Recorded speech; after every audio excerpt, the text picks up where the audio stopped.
for all your science and science fiction chats.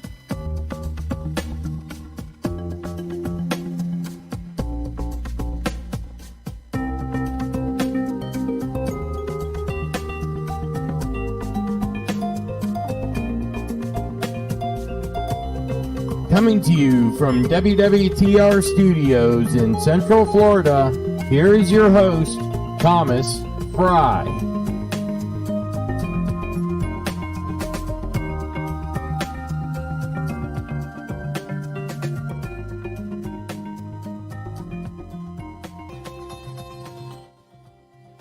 Welcome.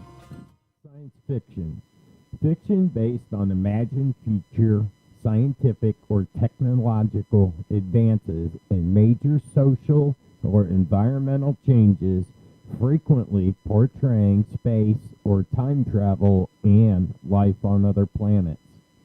Science fiction is the literature of the human species encountering change, whether it arrives via scientific discoveries, technological innovations, natural events, or societal shifts. Welcome to Sci Fi Talk. I am your host, Thomas Fry, and have I got a show for you tonight. I am not going to be the one talking most of the evening. I have some stuff I need to show you. I got a special guest, the Psychic Saturday Night of Chris Garcia. We're going to find out who the man is and the man behind the psychic. You know me, I like to get personal on the interviews. I want to show you a side of a person that you don't normally see when you're watching their show. But I wanted to reread the idea behind Sci-Fi Talk at the beginning again, because I feel like this is a brand new show starting all over again, and we are getting back to our roots and not just spouting off what's new on the sci-fi TV. Y'all got a TV guide for that, so we're going to start going in different directions. And you know, science fiction is a multi and interdisciplinary, and it's concerned not just with the literary quantities, but exploring the core values of diverse fields. And the stuff that I'm watching that's happening in the world today over this COVID-19, this coronavirus, I don't like what I see. I said from the beginning, and all my shows are recorded, so you can go back and check. I said this is no worse than the flu. And I'm going to bring that proof to you tonight, and we're going to get to it before we get to our guest tonight. We have just enough time to get that accomplished. Everything about that I would normally go over, what's going on with me, everything is on hold. I just love medical issues. I haven't got my leg yet. Should have already, but it's fighting the healing. So if you're bored, throw a little prayer my way that my leg will heal up so I can get started with the next step and get back up on two legs. I'm kind of getting tired of being in this wheelchair. Although I did get a new chair, and it's like super cool. It's got all these attachments you can take off and reconfigure, and it's light, so it's easy to throw up in the truck when I go. But back to what this show is all about. It is about kind of leaning on the philosophical side of life. The stuff we invent, the stuff that is invented, and even in something as simple as natural, making a new part for a tractor, it doesn't matter. Everything that you see in life, the food you eat, the car you drive, the house you live in, and the pet that you pet all started with science. All the dogs in the world all started from the wolf. Woof. And everything was bred into finding different traits. But I want to be a little bit more on the serious side of the beginning of this, because I do not like what this coronavirus is doing to the American family. In the beginning, it brought it together, but now it seems to be tearing it apart a little bit. So this doctor, Dr. Erickson, he's going to give you a little speech on everything about the coronavirus, and rather than me, I was writing everything down and going to repeat all these stats, I thought, you know what? Coming from him would make a lot more sense. Wrong display. Let's try to get the right one. There we go. Cases, small amount of death. Millions of cases, small amount of death. All right, I got some more good news for you guys. The Fauci-Gates pandemic model is absolutely collapsing. I'm getting contacted by doctors all over the country. Of course, you've probably seen the 2 viral interviews I've just done, some of the other investigative work I've done, but now it's all falling apart, folks. 2 doctors from California have just completed a press conference, okay? I'm going to show you some clips. We'll test it. That's 12% of Californians were positive for COVID. So we don't, the initial, as you guys know, the initial models were woefully inaccurate. They predicted millions of cases of death, not of prevalence or incidence, but death. That is not materializing. What is materializing in the state of California is 12% positives. Well, if we have 39.5 million people.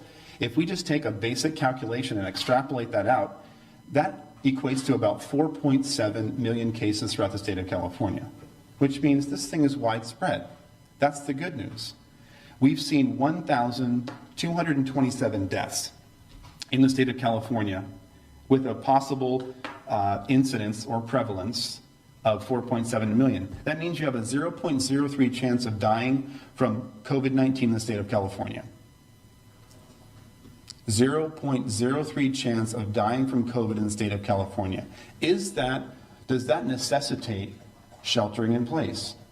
Does that necessitate shutting down medical systems?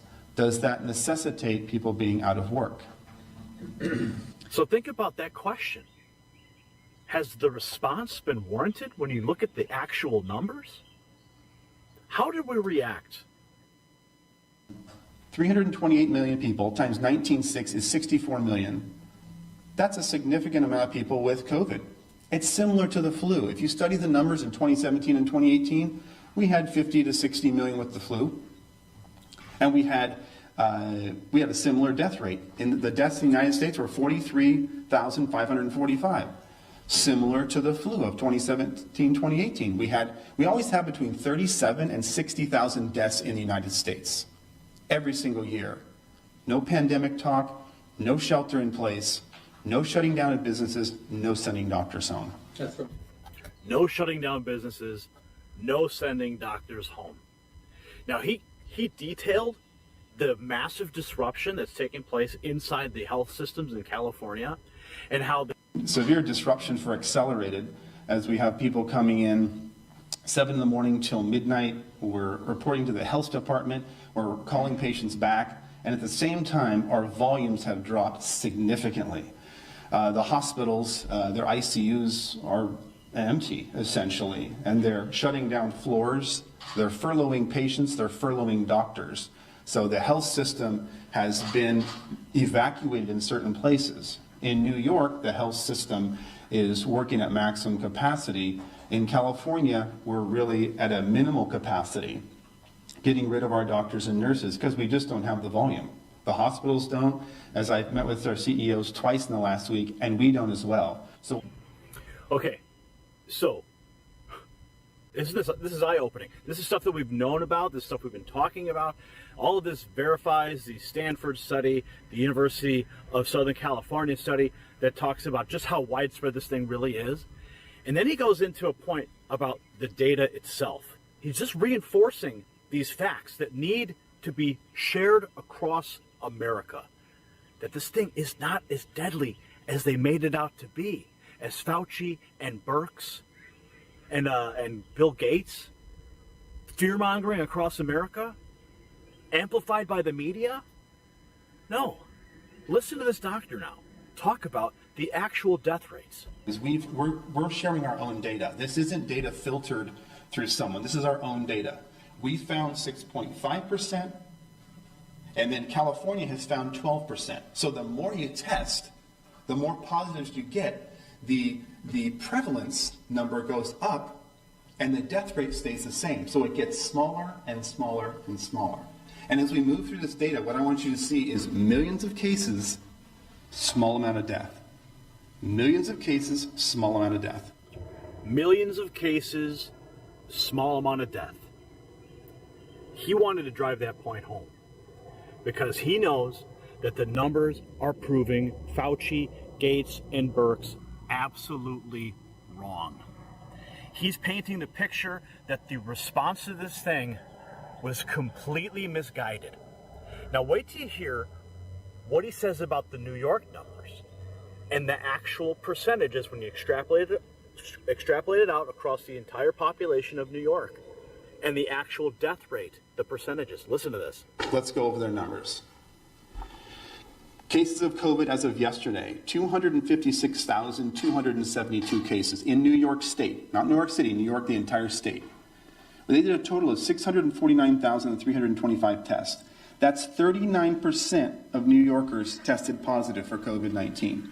That's their ratios. This is public data online. You can all look it up. 39% of people were tested. 39% of the people were tested. 39% of New York State. Right. 39% of New York State is there's 20 million people there would be close to 4 million. Which is likely, they likely have 7.5 million cases So I in New just want York. to make that clarification. It's Yeah. not 39% of every New Yorker, it's every New Yorker who's been tested. Right, so we extrapolate data. I just want to make that. We extrapolate data, we test people, and then we extrapolate for the entire community based on the numbers.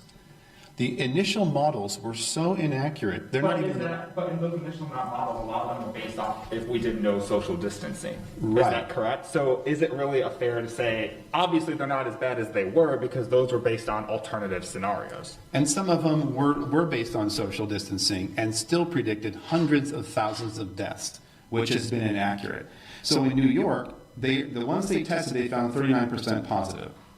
So if that's indicative, and they tested 649,000 people, that's a massive test. That's accurate data, 39%.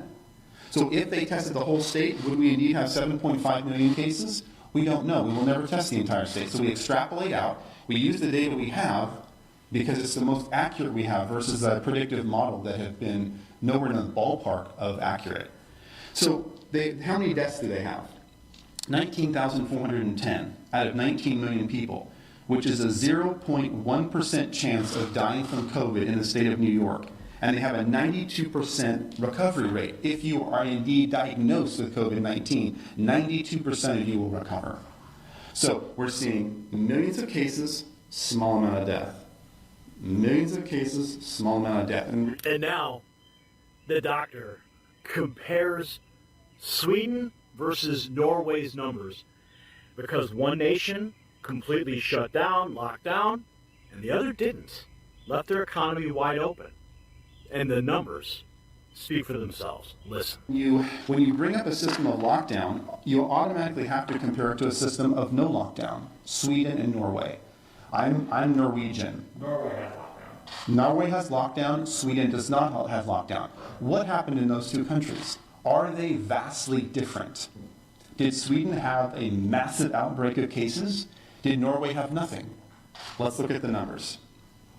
Sweden has 15,322 cases of COVID. They did 74,600 tests, which is 21%, similar to the other countries. 21% of all those tested came out positive for COVID. What's the population of Sweden? About 10.4 million. So if we extrapolate out the data, about 2 million cases of COVID in Sweden. They did a little bit of social distancing. They would wear masks and separate. They went to schools, stores were open. They were almost about their normal daily life with a little bit of social distancing. They had how many deaths? 1,765. California's had 1,220 with isolation. No isolation, 1,765. We have more people. What I'm getting at is millions of cases, very small death. Millions of cases, very small death. This is what we're seeing everywhere. Norway, its next door neighbor. This is where I come from. These are two Scandinavian nations. We can compare them as they are similar. Let's look at the data. Norway, 7,191 cases of COVID. Total COVID tests, 145,279. So they came up with 4.9% of all COVID tests were positive in Norway. Population of Norway, 5.4 million. So if we extrapolate the data as we've been doing, which is the best we can do at this point, they have about 1.3 million cases. Now their deaths as a total number were 182, fairly small, but statistically insignificant from 1,700, you realize. Millions of cases, small amount of deaths. 1,700, 100, Oh, well, these are you know what, statistically Chris? insignificant. So you have a... Yeah. All right. It looks like I have a little issue with my audio from Skype. It's taking over that. So give me 1 second. Let me finish just explaining what this doctor is talking about.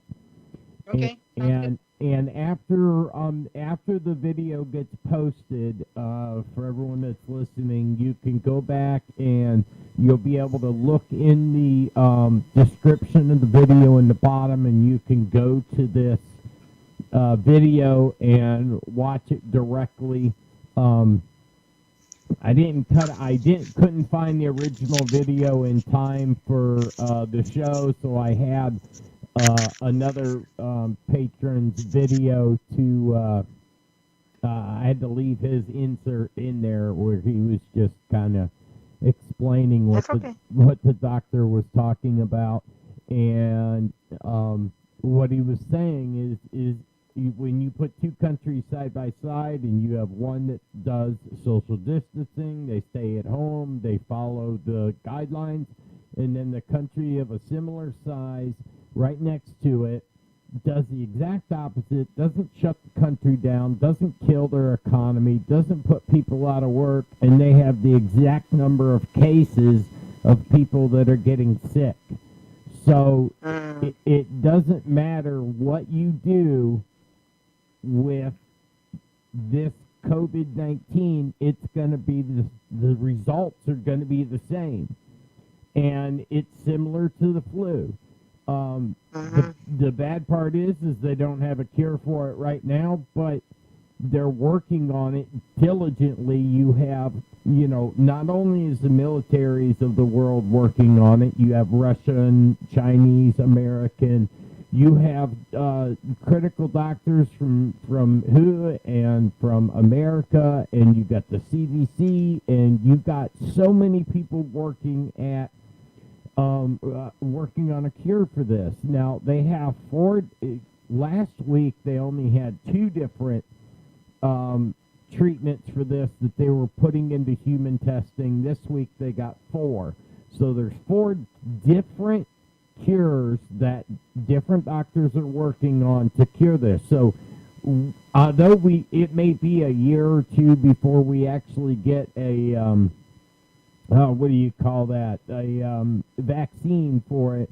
But we will have, if you do get it, it won't be a big deal. They'll have a way to fix it, and it'll just be, we don't have a cure for the flu. You get the flu, you go through it, you have a rough couple of weeks, and you're fine.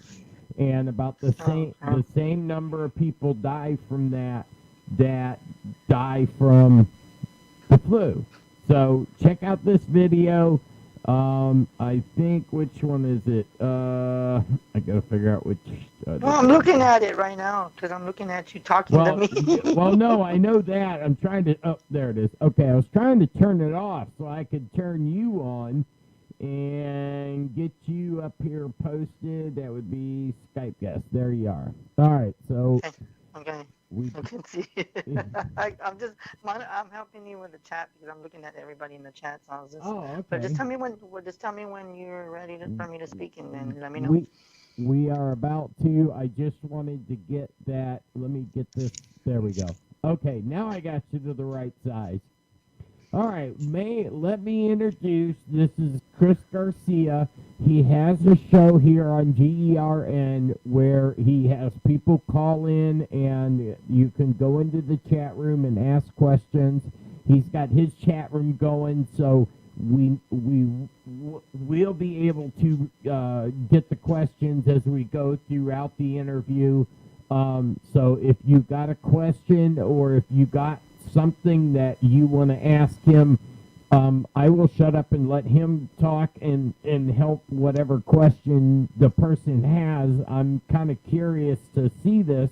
I've been so busy lately with my health and everything else. I barely have enough time to get prep for my shows. I've got to watch a little bit of your show, but I promise I will get over there for a whole show. But like I was telling you earlier, I know what you do, but I want to show my audience who you are behind. So I got a few questions that I looked up, and I think they are perfect for you. So Okay. would you please describe how you first realized that you had psychic abilities? Well, I was about 5. Psychic medium, clairvoyant, clairaudient, clairsentient. Also have the ability to remote view and see auras. It runs in the family, like I told you. I guess, Thomas, when I realized it was at a very young age, and I knew things. I guess when I started doing it was kind of like in middle school, I guess you can say, so to speak. Oh, that would be I always cool. knew that there was something different, but I think it was more to when I acknowledged it, when it was when it wasn't more in middle school. But I knew at the very young age I was different. I could feel it, I could sense it. It was just knowing that there was something different about this, this world that I was in. And I actually, at one time, I actually said, you know what? Wow, it's weird. I actually thought everybody could do it, Right. And I realized as time went on, not everybody could do it. I mean, everybody says that they have ESP, but, with all the skeptics and stuff, I mean, everybody can tap into it, but it's the ones that are mostly open more to it, or the ones that are more prone to everyday psychic, life. With me, there's nothing ever boring for me. But as me being as a person, besides all of the psychic stuff, what I like to do is help people. That's the big message I like for everyone to know that's watching Thomas's show. When I'm not doing readings, on the shows or whatever, wherever not, I also do missing persons cases. I also do paranormal work. Missing Lately, cases we've are been so doing hard. like counseling. So I've been just doing counseling with different people and helping them. And, in the point of direction of stuff like that. And by the way, earlier, Thomas, remember how you were calling me? For everyone outside of what you already know, I was actually cutting the grass. I was outside. So, yeah, it was different. It was, that's outside of my spiritual gift. I do, like everybody else, I have chores to do. I do have a life. And it's a beautiful thing knowing that I come from a very gifted family. So I don't know if I left anything out, Thomas, but if you want to ask me any questions, you're more than free to right now. No, that was kind of what I was expecting. I was hoping that it would be like that. I've dealt with people in the past that have claimed to be psychic that were not. They were just really good readers of a person's body language, and it kind of pissed me off because I've always believed in that because I've always, I've been different my whole life too. I can see into a situation and look at what it really is, not what they're saying it is. I've always had that knack, and that's why I started, blue collar politics like you. You get to a point where you just one person at a time is not enough to get out there. You want to help as many people as you can. One of my specialties is my survival stuff. I'm extremely well adapted to being able to just survive. I mean, I've lost my leg less than a month ago, and it took me all of a day to decide that, I got a wheelchair I can fly around in all the time now, so I don't have to worry about finding a seat to sit down when I'm walking around with me. And I usually have to slow down to wait for whoever I'm going, and you got to remember they're still walking. I'm not. I'm hoping to get back to it. But yeah, I was, the only thing that I've been able to do, and this is where the question I've been wanting to ask you let me tell you this quick little story first. My daughter and me, I had custody of her. I won it in court away from her mother, where I was the first male in the state of Ohio to win custody of his child away from the mother when she did not lose her other children to the state. So she was able to keep her other children, but I still got custody. I'm the first man to do that. Now I found out from friends of mine that have got divorced, and, they never thought any of that was possible. Now I know of 12 people from my hometown that also, they were like, no, I'm going to fight for the kids. I didn't even think it was possible to get them. So now the courts are changing, and I like being that first case. But what happened from that, I didn't have, a ton of extra money, so my daughter would go to work with me when she wasn't at school. So she loved doing it. I kept saying, would you rather be home playing? She goes, I'm having a blast, and she'd go help me. And so we traveled all over northeastern United States putting in satellite dishes. And Wow. we got very, very close to the point whenever she wasn't with me, I would call her and I'd be like, I felt this pain in my hand. She goes, I cut my finger. How'd you know? And we were getting to the point where we could tell when one or the other went through some sort of trauma whatsoever, and the level that you would feel, like the anxiety that it would raise in me when I know it was something going on with her. Her mom tried to come to her school and take her, and she ran back in the school, and the police called, and my mother called into it. I'm over in Indiana, right? I get a phone call, my daughter needs me. And I turn around to my customer, I'm like, my daughter needs me, I gotta go now. And can I just leave the stuff here? I'll be back. Family needs me. So he opened up his garage, we took the ladder off the truck, took all the heavy stuff off the truck, locked it up in a customer's garage whom I just met an hour before that, and we took off in my little pickup truck flying down Highway 80 through 3 states.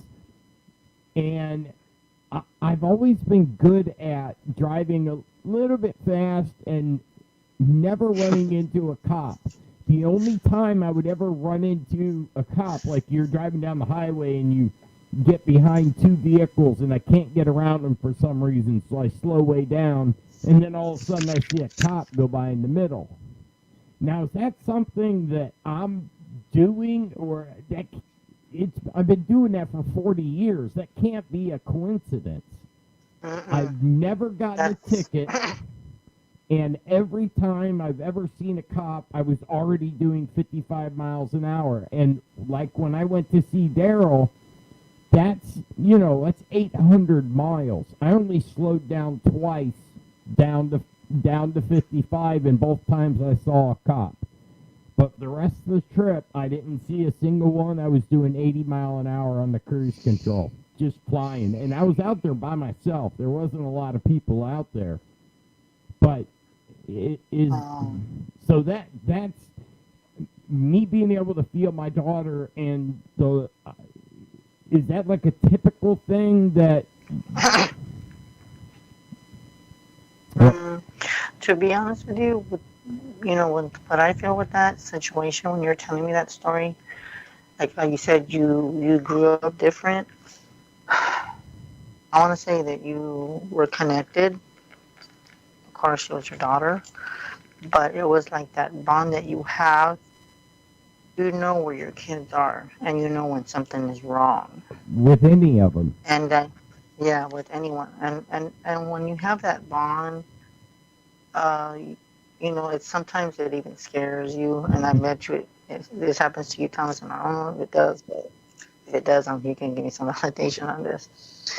Yes. When you're doing this, was there ever a time when you were apart, you could read each other's mind telepathically? Oh, absolutely. We did it. We did it to the point where we knew we were doing it, and we would laugh about it. She'd call me up out of the blue and ask me, what are you doing right now, Dad? It's like, something tells me you need to pick the blue one. And I'm like, I'm in a freaking store buying shirts. Now, oh my God. I'm like 1,000 miles away, so I know it's not, and this stuff would happen, especially when she was with her mom, because the entire weekend for her was a disaster.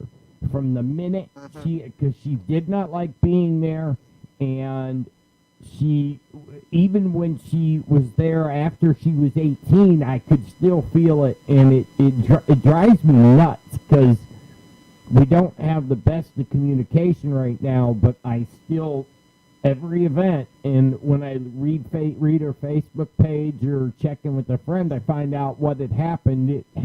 I had felt it while it was happening. Wow. That's, even though you might not, have the best connection, might not see eye to eye, but no matter how much the connection or you don't have the connection, I can tell you that regardless whatever situation you're going through, and that's your personal life, I see it as, like, as a friend and as a psychic, I see that you will reconnect more. You will have your differences, but the love from a dad to a daughter is unconditional. Yeah. It's absolutely unconditional, just like a mom to a son or a mom to a daughter. That love can never be broken, no matter how much people wish they can break that bond. So I'm just telling you right now that even though you might not see it, like I told you, but the bond is always going to be there. And God is always with you both. See, now so when something like, yeah. On this one, I've always thought it's been a little bit more than just a bond between me and her. Both of us are the only ones in the family that look at the world that we've had many discussions over, because I've studied the Bible, but I didn't stop at just the Bible. When I'm studying something, I studied all 40 books that were not in the Bible, and I think they were more interesting than the Bible itself. But there's so much of this world, as a human race, we have amnesia horribly. We have forgotten what the past was like, because before the big flood, we were living to 1,000 years, and now we barely live 120, and everyone seems to have forgotten humanity. Right. They forgot where we came from. Oh my God, that just very came to me that, yeah. Humanity, wow. I got into it when I was like you. I got into it when I was young, before I knew what I was reading, but I just absorbed American history and world history, and and I got all this, and then when I was 12, 13 years old, and I was... That's when it hit you. Right. It was starting to hit me that all this history that's in the school books that they're teaching you is wrong. And brainwashing. Yeah, that's all it is. Because you look in the, I looked in a friend of mine's kid's 8th grade book, and we were never taught about the Muslim religion when we were young. Now, a chapter, a whole section of like a 9-week part of their schooling is nothing but Muslim religion. And people seem to forget that this country was founded as a Christian country. It was people fleeing the tyranny and the Roman Catholic religion from over in England and Britain and those places in Spain, that they come to here to have a freedom of worship. And now we have all the religions in every aspect are in this country now, all of them. And I think you want to believe what you want to believe, you go right ahead and do that. I kind of have gone my history in what I've seen to be true, and there's a couple of things that I've picked up on that and some of my listeners, I don't want to make them mad, but they don't believe the same things I do. They stick with their, their, how do you say that? I don't want to say scripted religion because it's not, but they're established religion. Oh, well, I can finish now. I think I know what you were going to say. Were you going to say beliefs? Yes. When you say I'm in your head, Thomas, I'm in your head, dude. You know what? You're not the first. There's someone else that's probably watching that she knows who she is. Oh, yeah. A friend of mine that, because I have a lot of friends, and everybody's got a different connection to me, some shape or form. And there's this one particular that she's probably laughing. She's like, oh, my God. I'm not going to say her name, but we have that telepathic connection. And then we found out a past. We found out something, that there's a past there. And it's very touching because I don't even have to say the word. And there's actually a few people that actually do this. It's weird because they finish my sentences. And I'm just like looking at them like, really? Because we'll do that on Messenger. And I'm just like, okay. I see where this is going. You're finishing my words for me. So, yeah, but that's the connection with, with your daughter. You both in each other's sentences. That's what it is. But it's like I said, I know what you meant. That is more of a bond. It's just the best way to describe that, I guess, is just unconditional love. And you have divine spirit with between you both. And no matter how sad or lonely it gets, oh yeah, I'm kind of. She will always love you. She will always love you. That's never going to change. Never. I've been really bummed out that it's actually been a couple of years since I've spoken with her. But we had. I got to tell you this one thing. It's normal now. When I was married, because we got married late.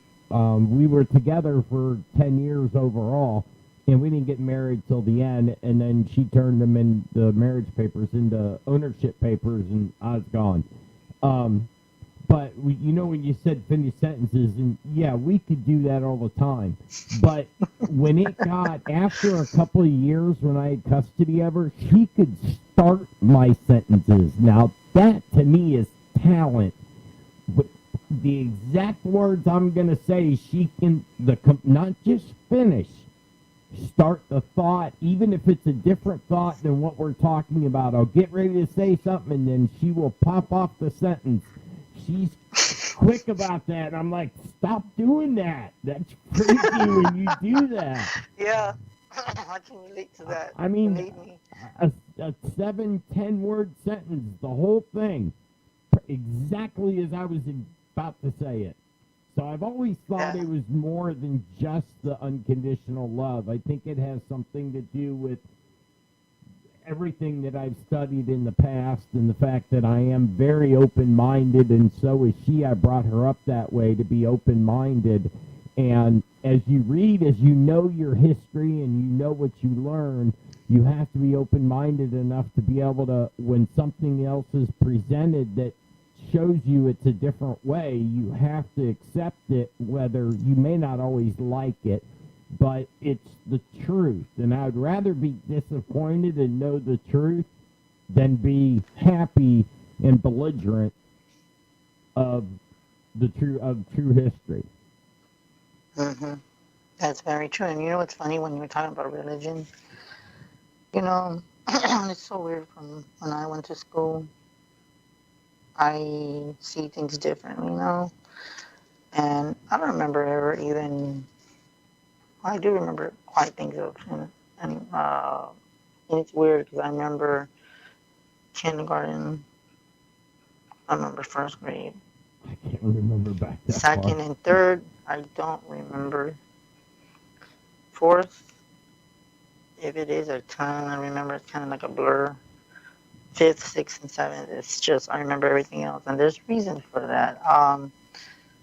And it's just weird when you talk about religion. That's something that now I've heard from friends of mine when they want their kids to wear crosses, is forbidden at school. And you would look at it like, why don't they allow that?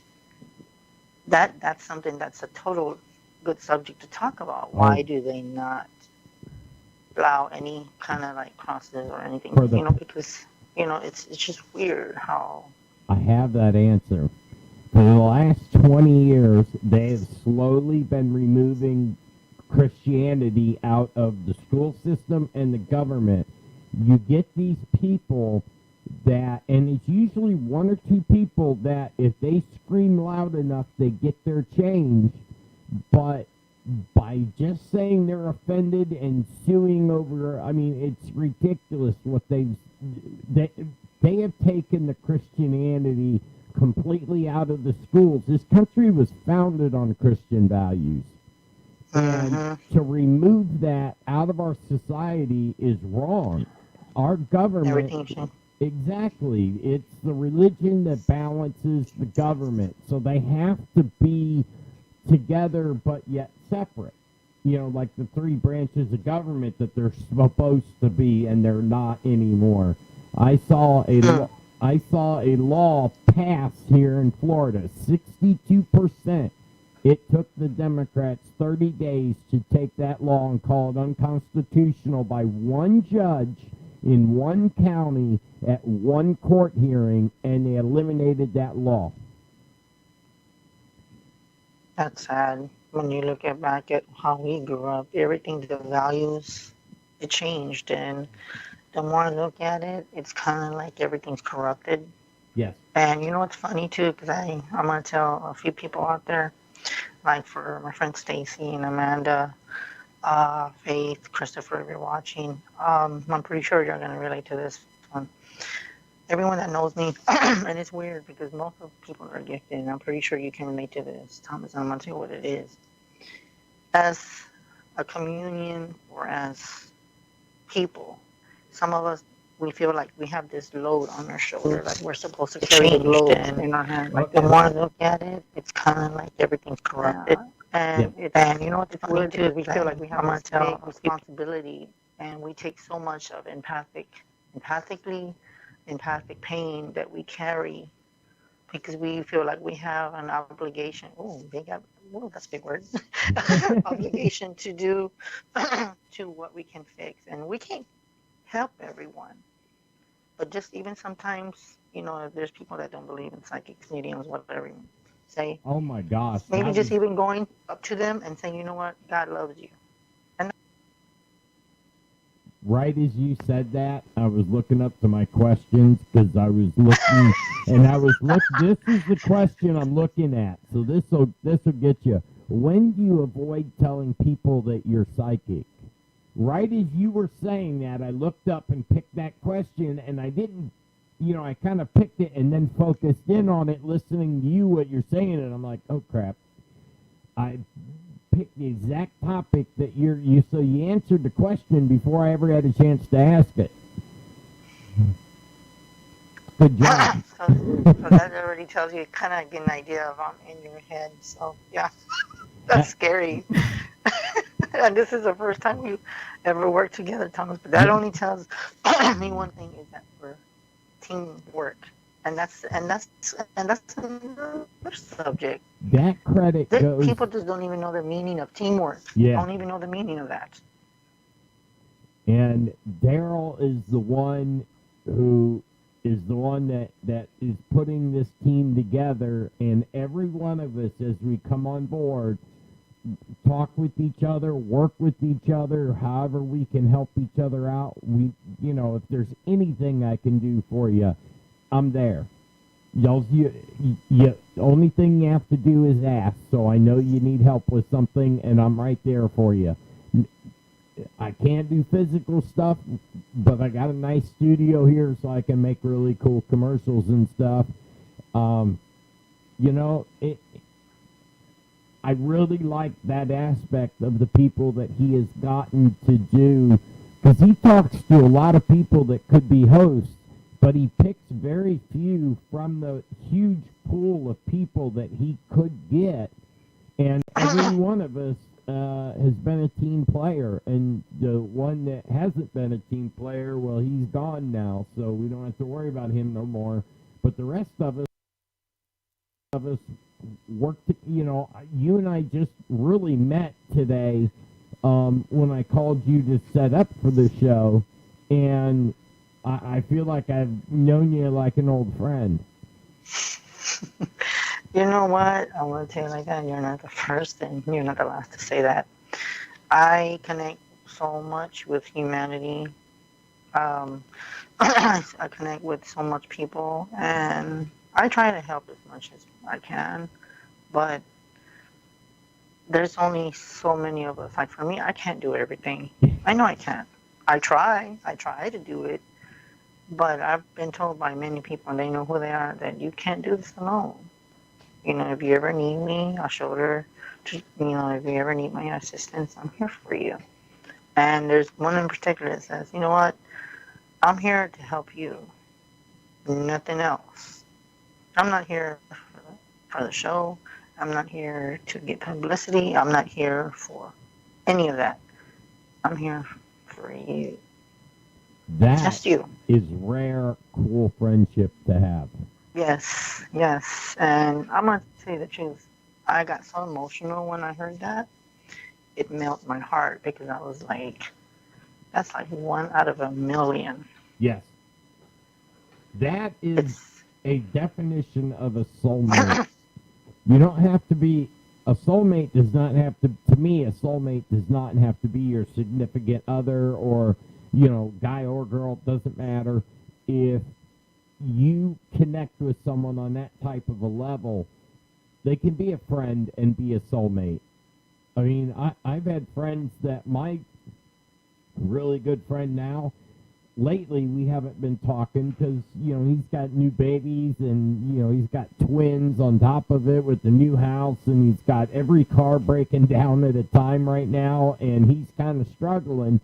So I kind of back off and give him a little bit of room there, and, if he needs me, he'll call me. Other than that, I let him deal with his family. And we've gotten along. He's the first person I met when I moved to Florida, and we became really good friends, and I've made many friends since. But he was the first person that I talked to just going out. I just kind of drove out on the roads of the local town to see where everything was, and I saw, I'm into cars, so I saw a bunch of cars lined up in a parking lot, and I'm like, oh, I gotta check this out. I got my cool ride, so I cruise in there, and it's from one car nut to another, we just hit off a conversation in like 2 seconds, and we've been friends ever since. That is amazing. And you know what, Thomas, I'm gonna tell you right now, you need to cherish that. Oh, I do. You need to cherish those friendships. I do. I cherish them like, I guess you can say I cherish them like gold. I don't know if that's a proper word. More than gold. Yeah, I mean, that's the only thing I can think of at the moment. but there's other words, but I just don't get tongue tied and stuff because it's just no. I can't think of the word, but that's just the only one that's coming to me because I know on my show and then other shows I get tongue tied. I'm not kidding you. I'm just tired of it because I'm like, oh my god, what is that? What is that damn word? You know, you just you just can't remember it at the moment, and then you're like, oh, that's the word, but they'll come to me. They'll probably come to me, but not right now. Well, that'll be one of this. Will be later on in the conversation. You'll pop up with the word, and you will hit it. I don't know what I have trouble describing my friend. Because I don't call him my best friend because I don't look at it that way. He's like family. He's more like a brother to me than just a friend. You know, Daryl's my brother from another mother, so we're two peas. Oh yeah, when I got there, the first thing we did was jump in my... Oh, and by the way, Daryl, I know you can watch me on camera. Just want to say hi. Hi, Katie, if y'all can see me. Oh, yeah, they can see you. I got you up on there because they're restreaming the YouTube, and you're on the YouTube one. So I know everyone can hear you. We just... I couldn't get the photo on my Facebook, but all the other Facebooks that it's restreamed to should have you and me in it because that's what a wonderful job Katie and Daryl do with producing our shows, and they have our back. It amazes me how hard they work, and you know I got to see what entails. You know, I've seen in person now how hard they work and what they do to make these shows happen and the work they do behind the scenes that we don't even realize happens. And they do a wonderful job with it. And I just, as soon as I got there, we went and jumped in my truck and went driving around for about 3 hours. And we probably took 400 pictures. We were just like we had known each other all our lives and just was cruising around having a good time. So Daryl's the reason that I'm back on the air. When I left, I was not coming back at all. I mean, the last network I was on was so discouraging in the lies and stuff that was told and the abuse that I watched him pull on other people. I couldn't stand it, and I left. And I love doing this. I absolutely love it. But for 2 years, I didn't do anything until I couldn't take it anymore, and I was doing a Facebook Live thing. I was doing one of them about once a week for about an hour, and Daryl caught it, and it took him all of about an hour to talk me back into coming back on and bringing blue-collar politics to GERN, and I'm glad he did. I love the network. Yeah, and I do too. You know, it's funny. Because I was always a guest on other shows, and Daryl and Katie know that. Right. We go way back. And for the first time, I felt, you know, just even a privilege or even an honor to be a host. I would have never dreamed that. You know, there was ideas that I wanted to, but I just said, you know what, I'm not going to ask if it's, you know, if it's a God-given gift, God's going to provide me that blessing in itself through someone, right. You know, whoever it is. And they were the ones that were chosen. And it's funny how that worked because we reconnected. So there's no coincidence in that. So that's God's saying, you know what, you've done for us, done for people. Now it's time for me to give you something in return. And that's funny because what you give out is what you give back, but sometimes you give back tenfold. You get back more than what you give out. Sometimes it works, sometimes it doesn't. It varies. It varies in what field you're in when it happens. I see that very concept in my garden every year. We finally moved into a house now, and me and my mom we built the garden, planted almost every seed I had, and I love, because the whole concept of you reap what you sow is, to me, I have a green thumb when it comes to the garden. I couldn't keep a flower alive to save my life. But just like I have no control over money, and I know that, I shouldn't even touch it, because wherever I'm around, it just disappears and gets spent. I'm not very good at keeping money. I wish I was. I wish there was a way to fix it, but I don't understand what's wrong, or why even knowing I should save money and put it over here, I don't. I need something for my studio, I go get it. Well, you know what I was going to tell you right now? I remember somebody that told me this, and it's kind of hard and it's weird. I can't think of what it's called. I'm trying to think of the word. Like, if you get a paper and you divide it, put the negative things and good things about you. You could probably write so much negative stuff if you wanted to, because that's the first thing that happens is always negative. You could put so many things like, I don't like the way I look, I got extra skin, blah, blah, blah. But when it comes, it's like, it's harder to really sit there and think. You're like, what am I going to put? And what I'm about to tell you is what someone told me. Okay? Okay. God made you special the way you are. Okay? Yeah. Oh, God no, I got my good points. You are amazing. Okay? You are wonderful, caring, and I'm actually getting this for you. You're considerate for others. You're a good listener. You're a good provider. So the way God made you is the way you are. Don't question it. Don't question anything. Just go with it. Well, that's how God made you.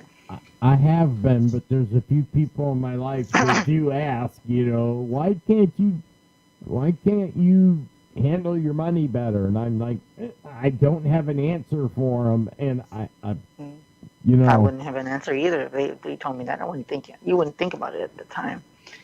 I mean, because to me, what I think, why, and this is not, to disrespect, but what I'm thinking is, to you, money is just to make the money, for us to survive. But to you, I feel that you do take your priorities, you do your priorities, and you do what you got to do. But at the end of the day, it's not about money for you. No, it's you can not. care less. You could be poor. You can be just without, without any money. And you, like, if you saw someone walking down the street and they didn't have a shirt, you would take their shirt and you would give it to them. I have. And you'd sacrifice for that. And I see that I'm different in that aspect. I am not afraid to walk the walk. I preach about certain things, and I do always preach about good values and in survival to help other people, because it's going to take a community to survive no matter what the situation is. You cannot do it yourself, period. You have to find a group, and certain people are going to be better than others in certain things. And you find out who has what your God-given talent. Because I believe that God, when you're born, God goes, okay, you are going to have this talent. And he blessed me with a 165 IQ. He blessed me with the ability to, because I had a body shop for years, and I have a talent for making cars flat and beautiful again when they've been destroyed. And I have a talent when it comes to research and getting at the truth. And I know the talents that I've gotten. Now, as I was saying, God gives you these talents. Now, I believe that when you die, death is only the beginning. but your talents are no longer needed. So he puts them back in the talent pool and he hands them to someone else. I think Oh my God. that's how I Oh my think God. the Oh my talents are talents are reincarnated, but you're not. You once you're dead, but the life, to me, the life after death is a much better life than we're living now. I think this entire existence is BS, and I put no value on money. I put no value on monetary things. I value. That's funny that you said that because, our gifts are God given.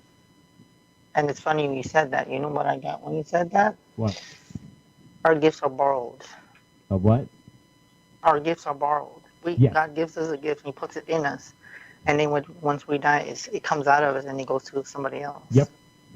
And then sometimes, even though our gifts are given out, sometimes we have the opportunity to be a spirit guide or an elder to guide them with their gift. That makes sense? Actually, it kind of does, because I understand things. I would look at something, not understand it, and then a couple days later completely understand it, could rip it apart, put it back together, and I don't know where it's not like I read a book on how to do this. I just do it. No one taught me how to do body work.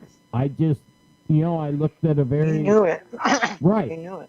I just, so it's got to be flat so you can paint it. One chemical goes on another. They got directions on the can. And next thing I know, I had a body shop. And that goes along the ways, too, with remembering who you were. That goes along the lines of remembering your past. That's where you get deja vu. That's why sometimes when, like, say if a person is a painter, they know what colors go with what. They know what stands out, what doesn't. And that's a carpenter, a lawyer, a psychiatrist, a spiritual counselor, a psychic, a police officer, a fireman. It's Right. all the same thing, A but in a preacher. different field.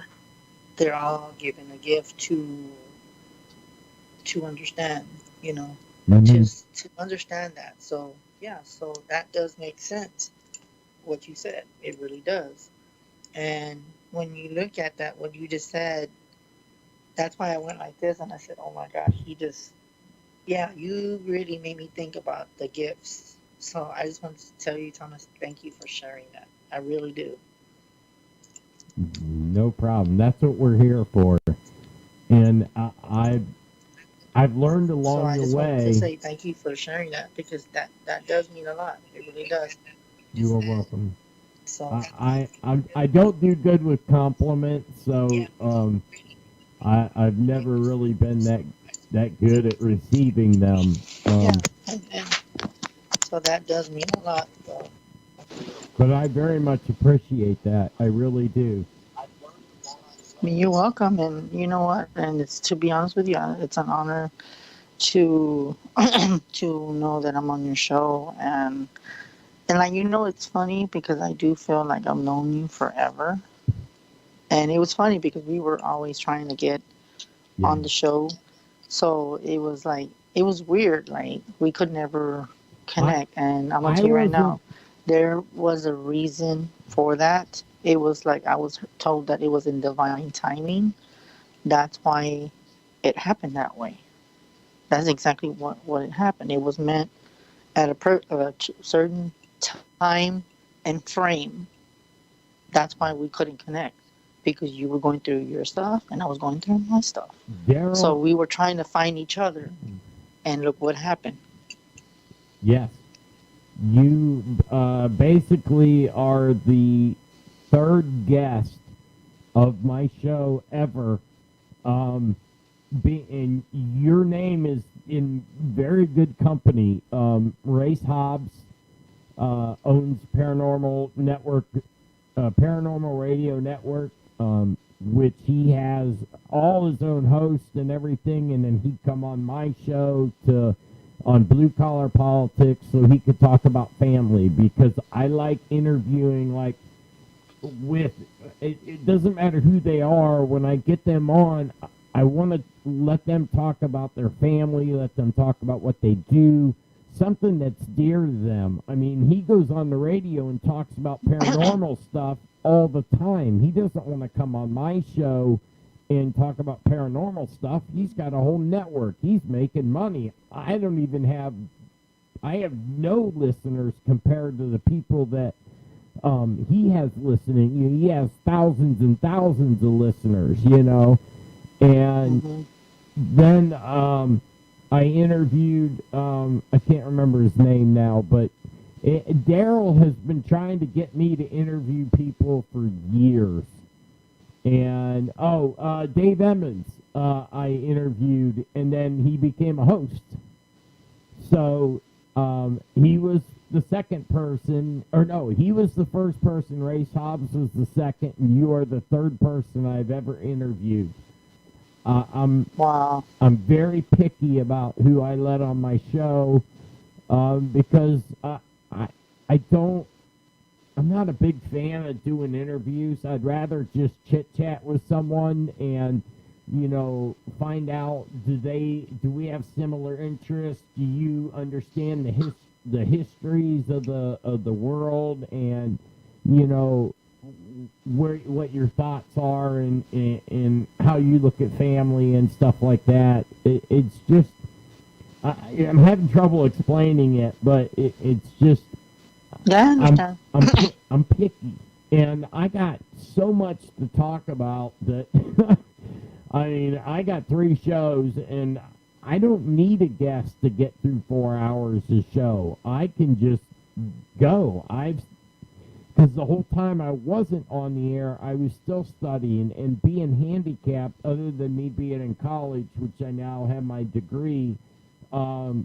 And I'm going to start back up as soon as this COVID-19's over. I'm going to work till I get my master's degree, and I don't care if it takes me till the day I die. I'm going to get that master's degree. But I've always spent, 8 to 10 hours a day studying and reading and trying to, because I want to know what our past is. Because if you don't know your past, then you're doomed to repeat it. And I don't want to repeat the failures of, a lot of people that came before me. I would like to see a better society, but you got me started on that now. And now I got you. You know what? I tend to do that to people. I tend to rub off on people, and you know what it is? I just think that just what makes me humble and caring, because I can relate to people. Yeah.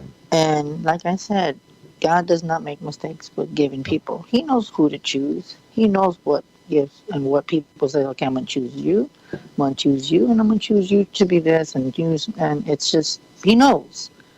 There's no mistakes. And with the people that that you meet, what I've learned within the past, I want to say 2 or 3 weeks, sometimes you feel like it's the right decision to make sometimes with the people that you talk to, but sometimes it's a life lesson that not everything is as it appears to be.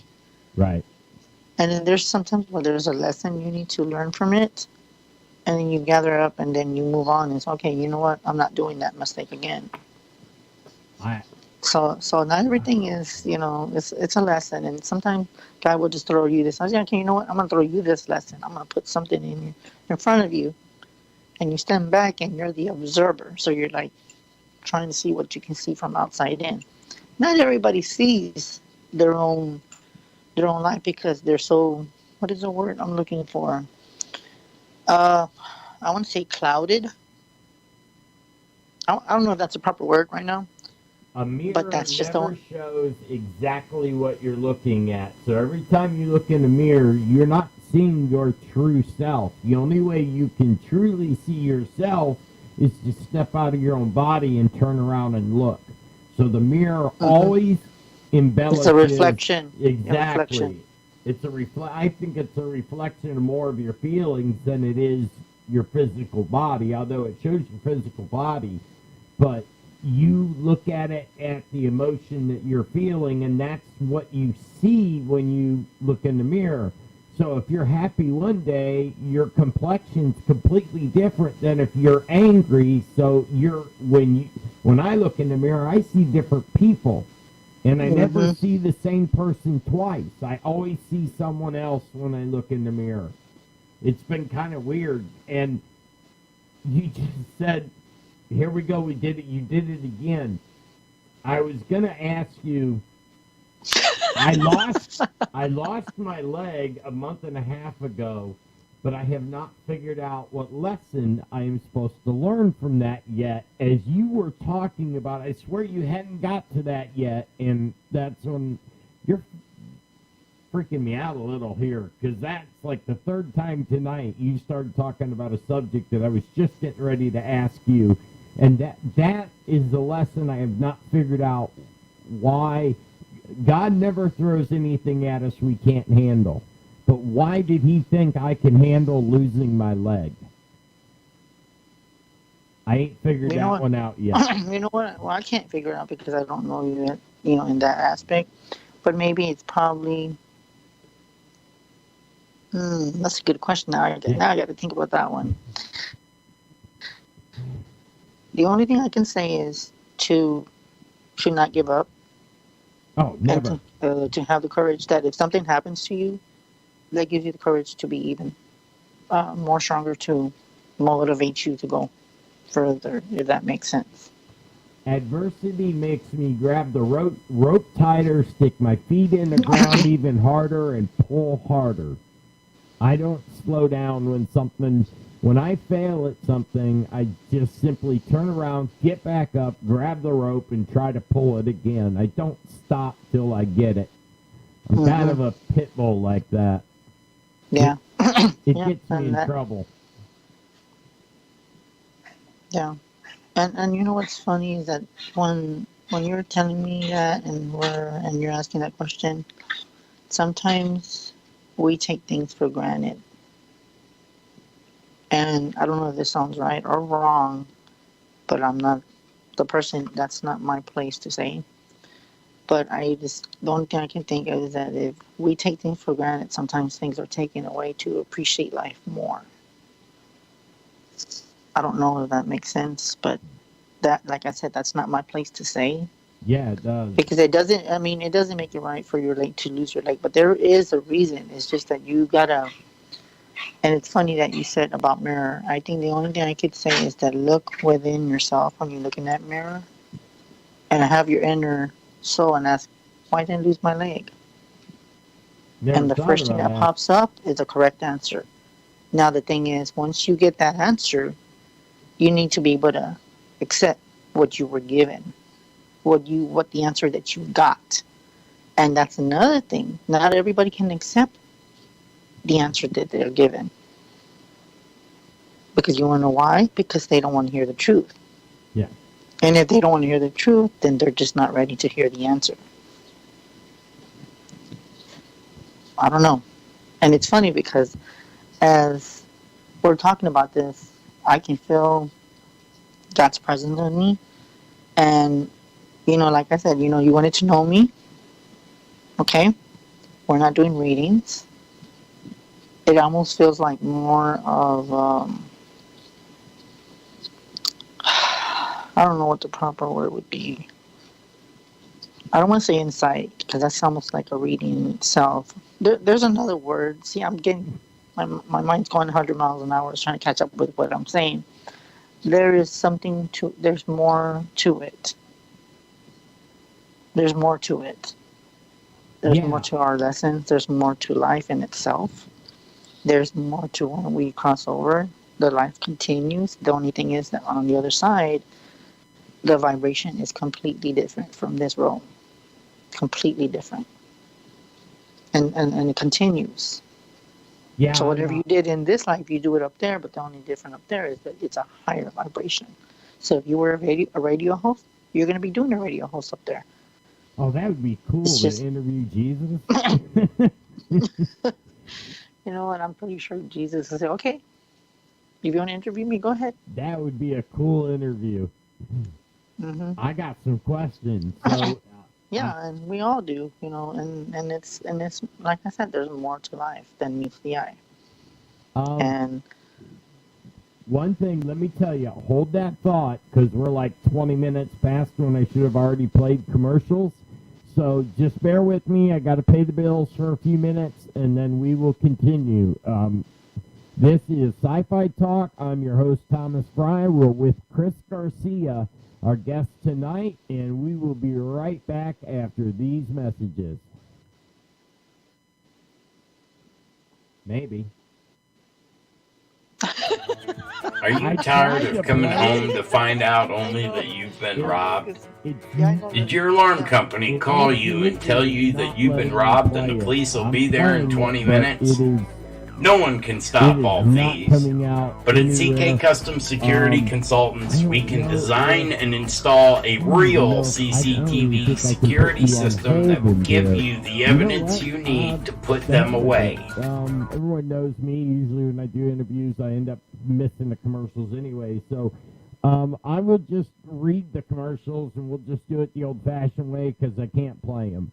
CK Custom, we are a CCTV security system installer, a security business consultant. We will walk through with your business free of charge and go over with you what you need for your security, what you need for your security camera system, whether it be a hardened access door, whether it be you're not sure where to place the cameras. We will go through and offer our opinion, and we will do a layout for you to cover all your access points and everything else. You can call us at 352-321-9519. And CK Custom is a sponsor of Sci-Fi Talk. Also, we have Kaleido Silver at the bluecollarpolitics.org website. We've been selling it for going on about 10 years now, and we manufacture it on our own to an 18 parts per million, which is the perfect nanometer size particle in heretically distilled water. I think I said that right. And it comes in 2-ounce bottles. And my buddy who uses it religiously, he says a 2-ounce bottle lasts his family of 5 about 2 years. It works on everything from bacterial to viral to just about anything that isn't going right. It works on everything. So if you'd like to check it out or find out more information about it, you go to bluecollarpolitics.org. And it's the BCP store button. Just click on that, and it has everything that you would ever need to know about it, and we have it there. They also are a sponsor of the show, so I want to thank them for doing that. And this is Sci-Fi Talk. I am your host, Thomas Fry, and we are with Chris Garcia. And we will get back to we are having a wonderful conversation, and if I could just skip paying the bills the whole time, I would. But it looks like we're having a little technical issue that is forcing us not being able to play them. So that must mean that I'm meant to talk to Chris for as long as he wants to, and let's get back to the interview. So, I guess we will start off. Let's start off this one with another one of my questions from my list. Okay. Now, this is something I know nothing about. It says, what star sign are you? What star sign am I? Because I don't even know what that is. You'd have to explain to me what that is, as well as tell us what your sign is. Well, I'm a Virgo, if that's what you're talking about, the zodiac. Oh, okay. Well, I'm a Virgo, too. Okay, if that's what you're saying. And my planet is Mercury, if you're talking about astrology. And then I'm also Panellium. Oh my God, I'm getting tongue-tied already. Panellium. I also, you can label me as an indigo child, crystal child. We're labeled as so many things. It's unbelievable. Uh, Hey, there's just are so you many things. are you left-handed by chance? Left-handed? No, I'm right-handed. Oh, that's the only thing, because I'm a Virgo also, and as you're reading down, I don't know what planet I am. I don't even know how you know that fact. I know I'm a Virgo because I've read my horoscope in the daily paper. As silly as I always thought, as silly as those things are, they only hit about 1 out of 20 hits for about half of it. But now, do you mess with tarot cards at all? Yes, I do, but I don't really need them. That's only when I need to. I usually do that with, I guess, one-on-one readings, like personal. But lately, I've been doing readings on Messenger, just for you to know, because we have like a group, and we have different groups. We have one that's a regular group. There's like, I don't even know how many people. I can't even think. Then we had a reading group where we just, if somebody wants a reading from me, most of the time I'll just do it, and then I'll add different people when I know who they are. And at the Pacific time, some people will be like, you know what, because I feel like I need to be involved in this. So it varies. And then just today,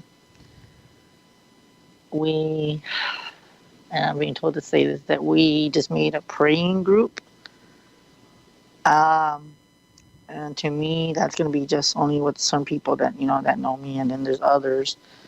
And I feel like a lot of people need to pray more, is what I'm being told with that. With the way things are, it's just, I think we need more praying more than ever. And we need to come as a community and as society and work together as humans and come back together as humanity and just remember where we came from. So basically, you got to look at your roots, if that makes any sense. Now, what do you do when, all right, I was adopted by a loving set of parents who, my mom is still with us. My dad has passed on. And me and my mom kind of teamed up and got this house, and we've been fixing it up together and stuff, because we both had slumlords where we were living at, and she had, I don't know why they did this, but at her last apartment, they put the AC right above the fuse panel. So when the AC started leaking, it came right down the wall and just started pouring over the electrical fuse panel. And wow. And this landlord was so good that she didn't even acknowledge it, let alone called back for 3 or 4 days after it had already caused the wall to fall down. The drywall got so soaked that when we kind of helped it a little bit there at the end, it just poured water out of the wall. And then I spent a couple, I think 2 or 3 days taking towels and shoving them in the fuse box and, with a pair of rubber gloves on so I didn't get zapped, and then pulling them out to try to keep water out of the fuse panel. And I know everyone's going to say that's dangerous. Yes, it is if I go sticking my hands in the fuse panel, but I didn't put any up at the top where I didn't cross the poles. I put them on the sides. I was very careful about how I did it. And we kept having to change these, pull out the wet ones, and put in dry ones to keep the water from running direct. The landlord never bothered. She sent the maintenance guy over who doesn't know how to do drywall, and he asked him to walk into the house with duct tape and chicken wire to fix the wall. And I said, no, I don't think so. And I ripped it out, I replaced it, and I cut just what I needed to, and the maintenance guy was over trying to help the best he can, and the landlord's nowhere sight unseen, no money for supplies. We had to pay for everything ourselves. He climbs up to help me and ends up falling through the ceiling, so now I got to do twice as much ceiling to fix it, and I finally got it all fixed, got it all done. She finally did give us some money, but it barely covered the supplies. It didn't even begin to cover the time, but it's my mother. I would have done it no matter what. There's no question. When it comes with me and my family, if a family member needs me, I'm there. Whatever I can do, I'll be there to help. And that was her experience with the landlord. So, and still expected the rent on time, but yet, and there was another tenant down the way that his refrigerator broke. So she goes, well, it's going to take a couple weeks to get another one, so we'll get it up at some point. And left him with, he had custody of his child, so there was a minor child in the house. He's paying to have a refrigerator, and, when you're paying for an apartment, you expect to have a refrigerator, stove, all that working.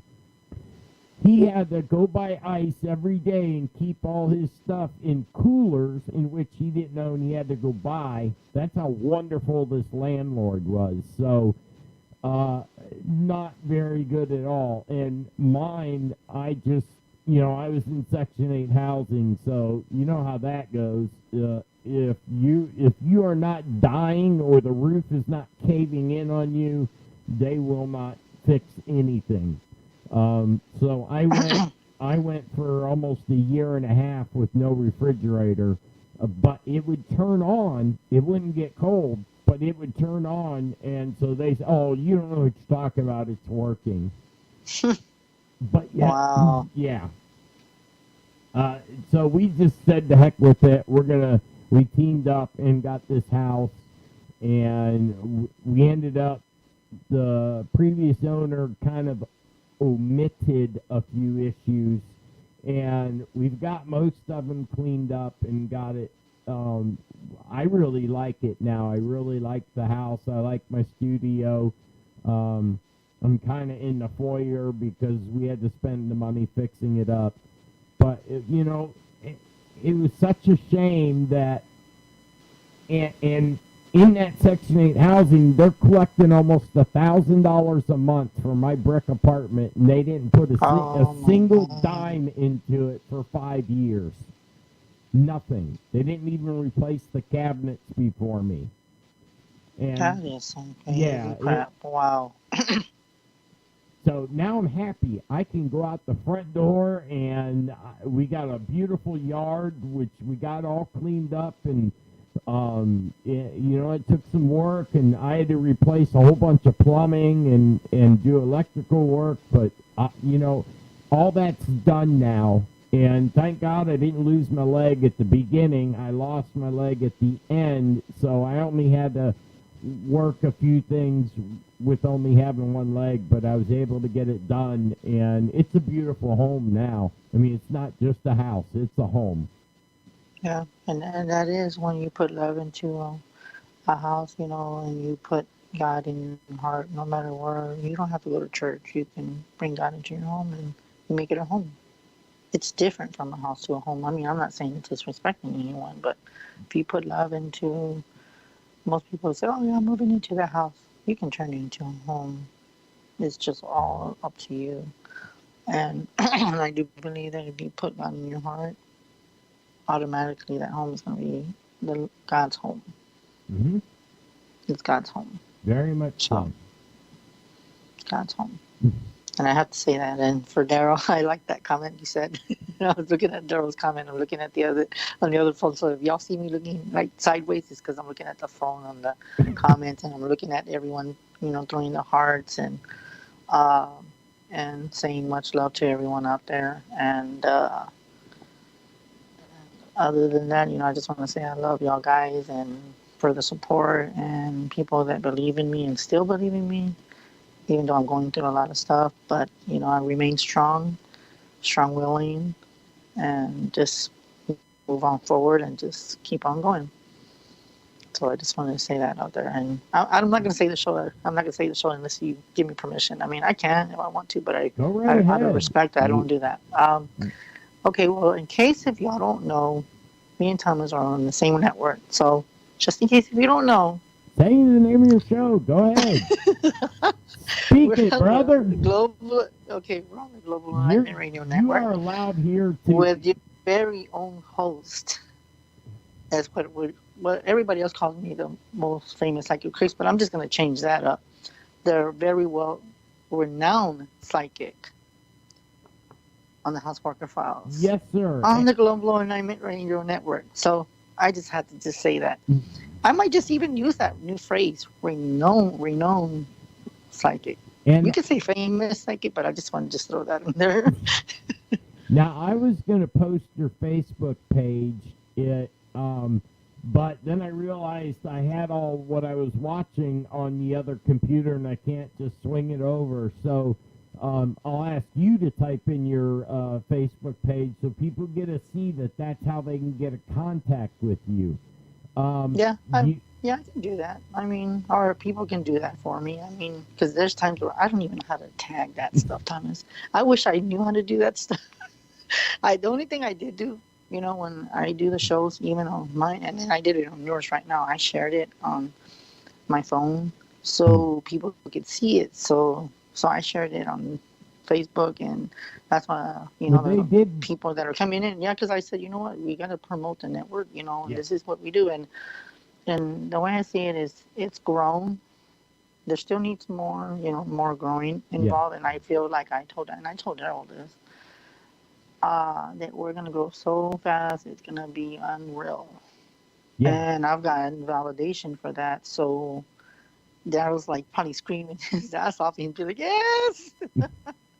Oh, I like that's what I was saying earlier, is I love where he's taken this network. I mean, I did ask him one day, I'm like, dude, why did you name it Global Enlightenment Radio Network? I mean, I understand the meaning, but damn, that's long when you're writing in advertisements and stuff.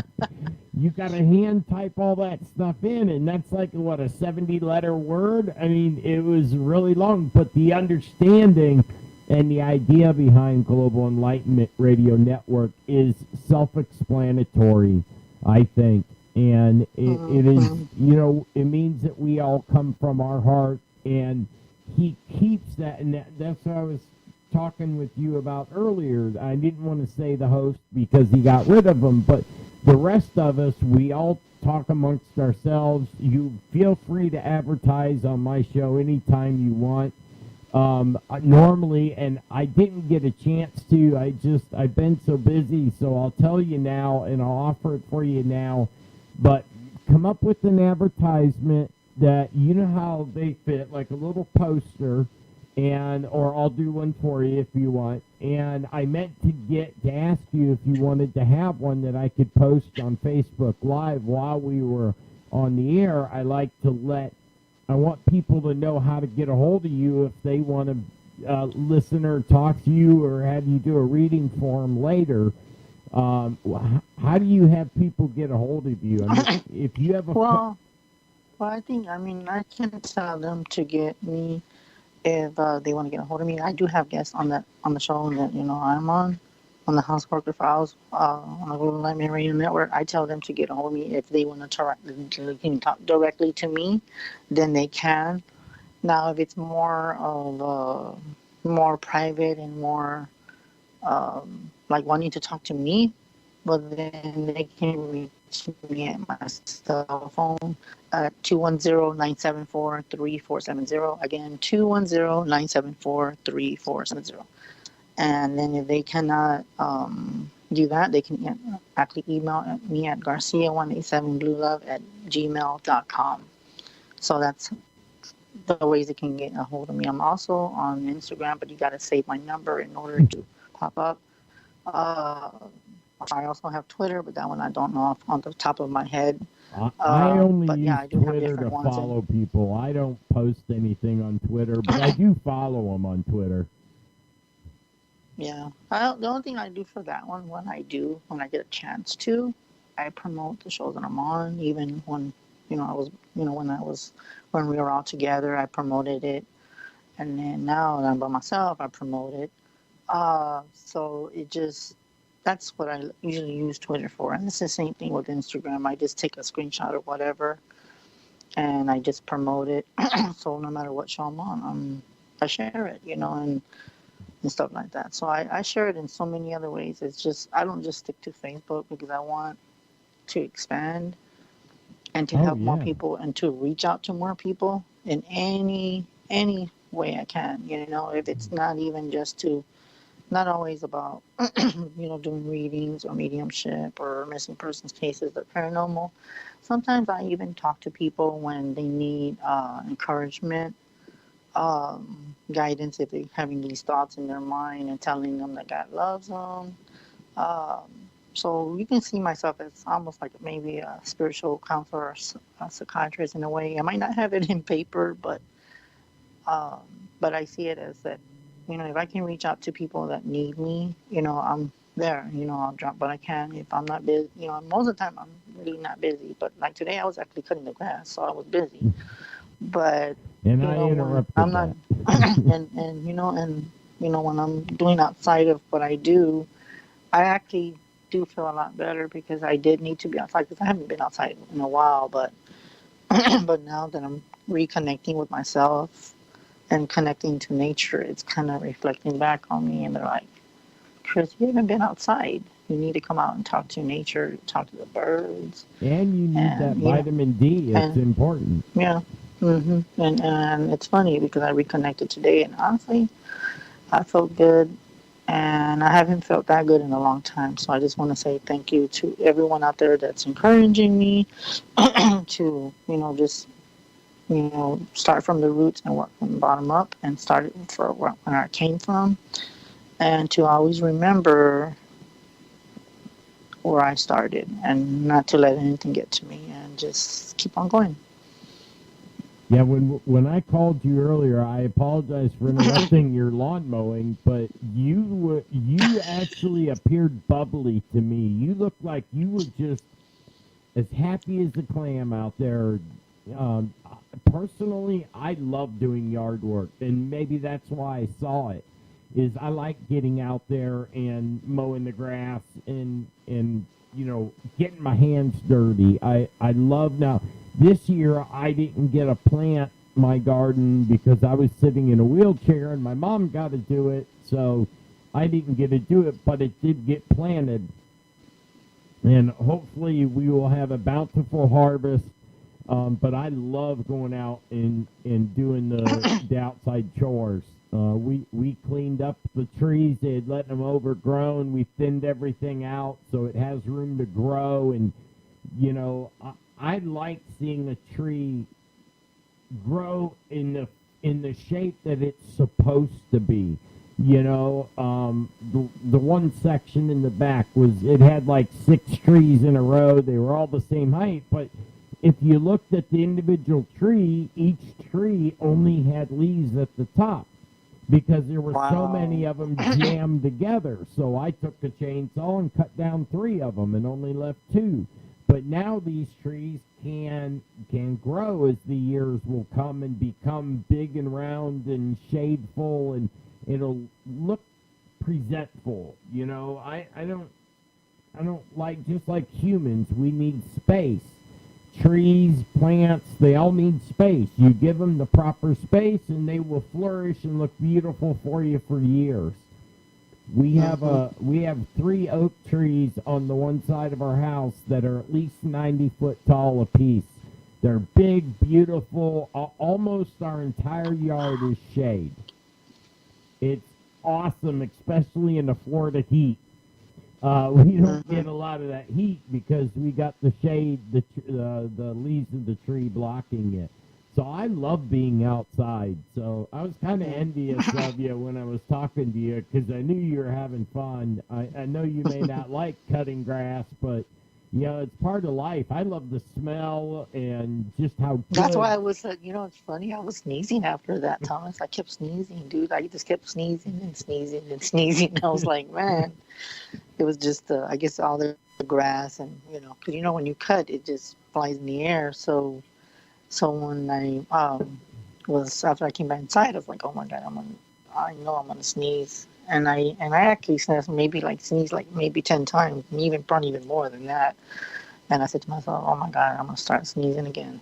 But it was good to be outside because I needed to that. It's good to get sunlight. So actually, I felt like you said, I felt very bubbly and very optimistic. I'm very energetic today. I've been like that since maybe about going in a week already, and I just keep myself motivated. And no matter what obstacles or people are just envying me or jealous of me, I just throw that out the door and say, you know what, you can hate me all you want, but this is what I say: there's a reason why we're a host. There's a reason why I'm a guest. And I felt like I needed to be heard, and I said, you know what, I can't do this. I can't just stay quiet in the corner and just let my gift just stay there and not do anything about it. So just knowing that, I know that I was meant to be for radio, and there's more than just the radio itself, but to help people and connect to other people. So to me, it's just, like I said, it's never been about me. I've already done my share of promoting myself, but I know Daryl has said, because you need to promote yourself, blah, blah, blah. But it's not just about me. Now, if I have nights, if I promote myself, then I'll do it, but it's not something that I'm looking for. Now it's for me to give back, and help people out, and even if it's maybe someone talking and saying that they've gone through life, maybe that person that I have as a guest is going to reach out to others that are going through the similarities of the problems they're going through. So that's what I love to do. I just help people out in many ways I can. So. Well, you are more than welcome to promote yourself anytime you want. And Daryl is right. It is very important that you promote yourself as you go. Unfortunately, no one else is going to do it for you. The network promotes you. You're on both the websites, and you can listen like a radio at Global Enlightenment Radio Network.com and GERN.live. That site will be up. I keep forgetting to make the call. The site's already built. I need to turn it back on, but it's got the player and all that on it. Just like at bluecollarpolitics.org, my website. All my listeners know they can go to there and hit one button, and poof, you're listening to any of the radio shows that are on. So there are a lot of people that listen to us that we don't see on Facebook, and because like a lot of times they will see a lot more people than I do because they're hosting all the restreams. So on my restream, sometimes I only see one person all night. I don't see that there's actually a lot of people listening to me, but I'll get messages after the show. So for I'm looking forward to the messages I get after this show, because this show is definitely one of a kind. This is now I heard the thing, but I don't see the thing. Oh, sorry about that. I don't know if you heard that, but yes, I heard that. I keep telling people, don't instant message me through my Facebook while I'm on the air, because that ding in my ear hurts. My ears are captive when I'm when I'm on. You got a headset on, you can't move back from the speaker when it hits, and that ding is loud. So I always ask people, wait till after. So I get a lot of messages after. Do you get a lot of people like that come up to you after your show, or they don't come on? Yes, I do. And it's funny you mentioned that, because just last week, I'm not going to say the name, I got a message from another podcast, and the funny thing about that is there's people already know about it, but I'm not going to say the name of the show, that in May, I will be on that show, and it's like the way you were talking about me, how you said he wants to know me as Chris, what Chris is about, besides the gifts, and to hear my story about how my gifts were brought up and how I was raised. And that's going to be in May. And that's a matter of fact, that's going to be on a Saturday, and it's going to be on the show that I've never been. And it's funny because listen to this. Promote the hell out of it. Go right ahead. Yeah, and I'm going to. Yeah, and the funny thing about that is that show is going to be from Dallas, Texas.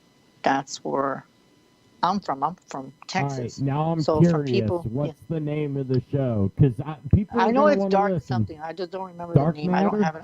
Dark something. I don't remember. But I'll let you. I'll message you privately. Okay. And I'll let you know.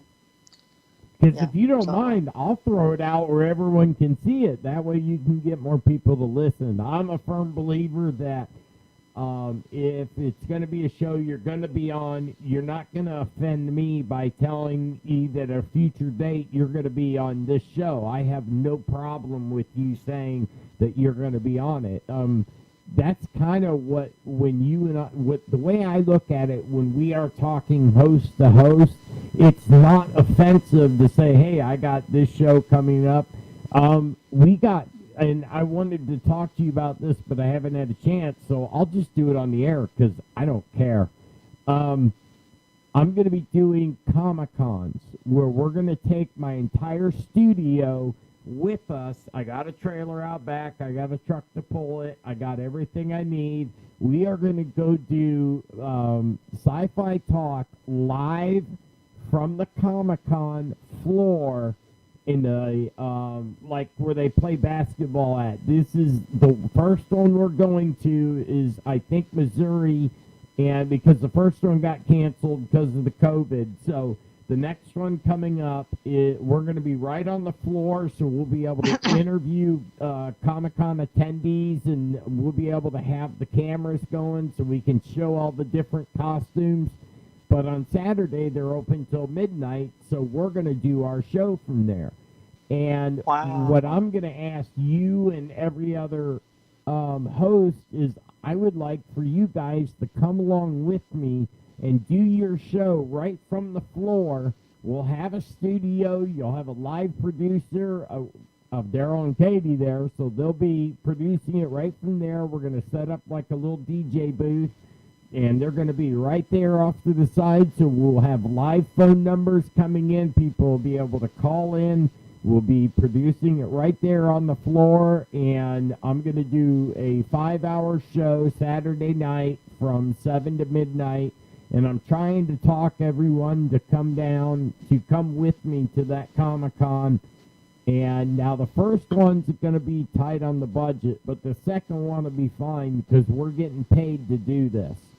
So it's not free, but they are more than covering the fees and everything to where everybody can walk away with, $400 or $500 from it, from doing it.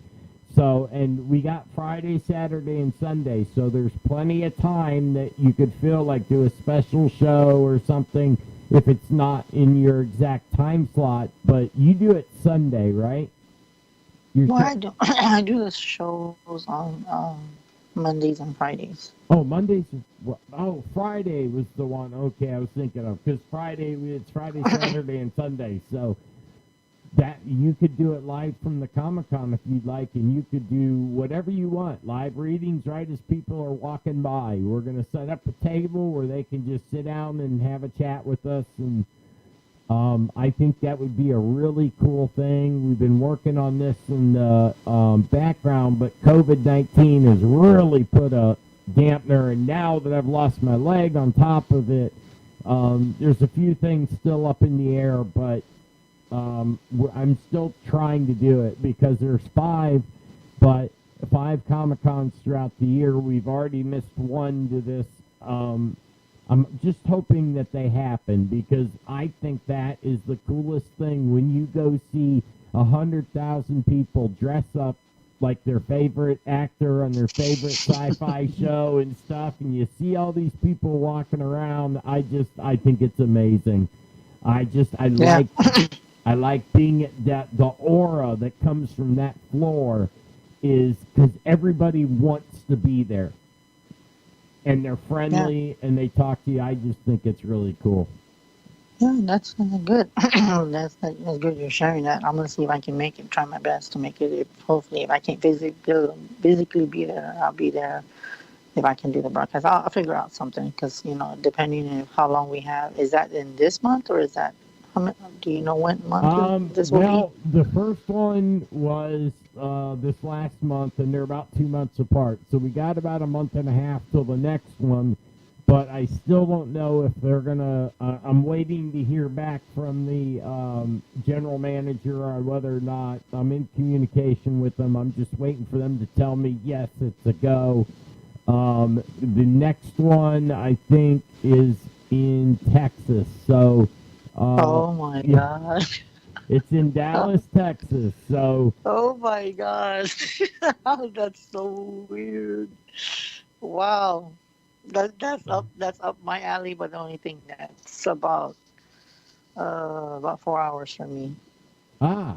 Wow, that's about 4 hours from me. I do have relatives in Dallas. That's funny you said that. That's why I was like, oh wow. That's just that creeps me out in a way, in a good way, because I'm just like, yeah, because I'm gonna be on the show in May, and then you mentioned Dallas, so I think that's there is something, and hopefully by the with this virus, if everything stops and we can travel, I'm gonna see if I can make it. Because I do feel like we need to come back as a community. Yeah. And remember people that we need to come back as a community and have so much humanity, because a lot of people, you've lost yourselves. And maybe with this, coronavirus, I think it was an eye opener for a lot of people. And I guess a lot of people haven't opened their eyes yet, but I guess it was meant to be, because it's a test to see how strong we are as society. I think we've done an excellent job. And I just think it was God's way of saying, hello, people, snap out of it. You need to stop being greedy. You need to stop being selfish. You need to open your eyes. Get back to a family. We have forgotten family about and the friends. family. Yeah, and then if they don't connect, then what I'm about to say, a lot of people are probably not going to like it, but I'm going to say it anyway because I don't care. Is that if you don't come back as a community or a society, or if you don't remember the humanity of where you came from, I'm going to tell you the truth. You lost yourself. You lost yourself completely. So you need to sit back and observe and say, you know what? If you can admit that you're wrong, then do it. Admit you're wrong. Because two wrongs don't make a right. I'm just saying. It's a true fact. But like I said, if we can come back as a community and help one another and stop, oh wow, that was a big word I just heard, competing with each other and trying to stop being better than one another, because in reality, that's what the devil wants. Yeah. And I went there. I actually went there, and Thomas says, I don't care. I think that's probably why me and Thomas connect, because we both just don't care. It is what it is, and that's how I'm going to speak it.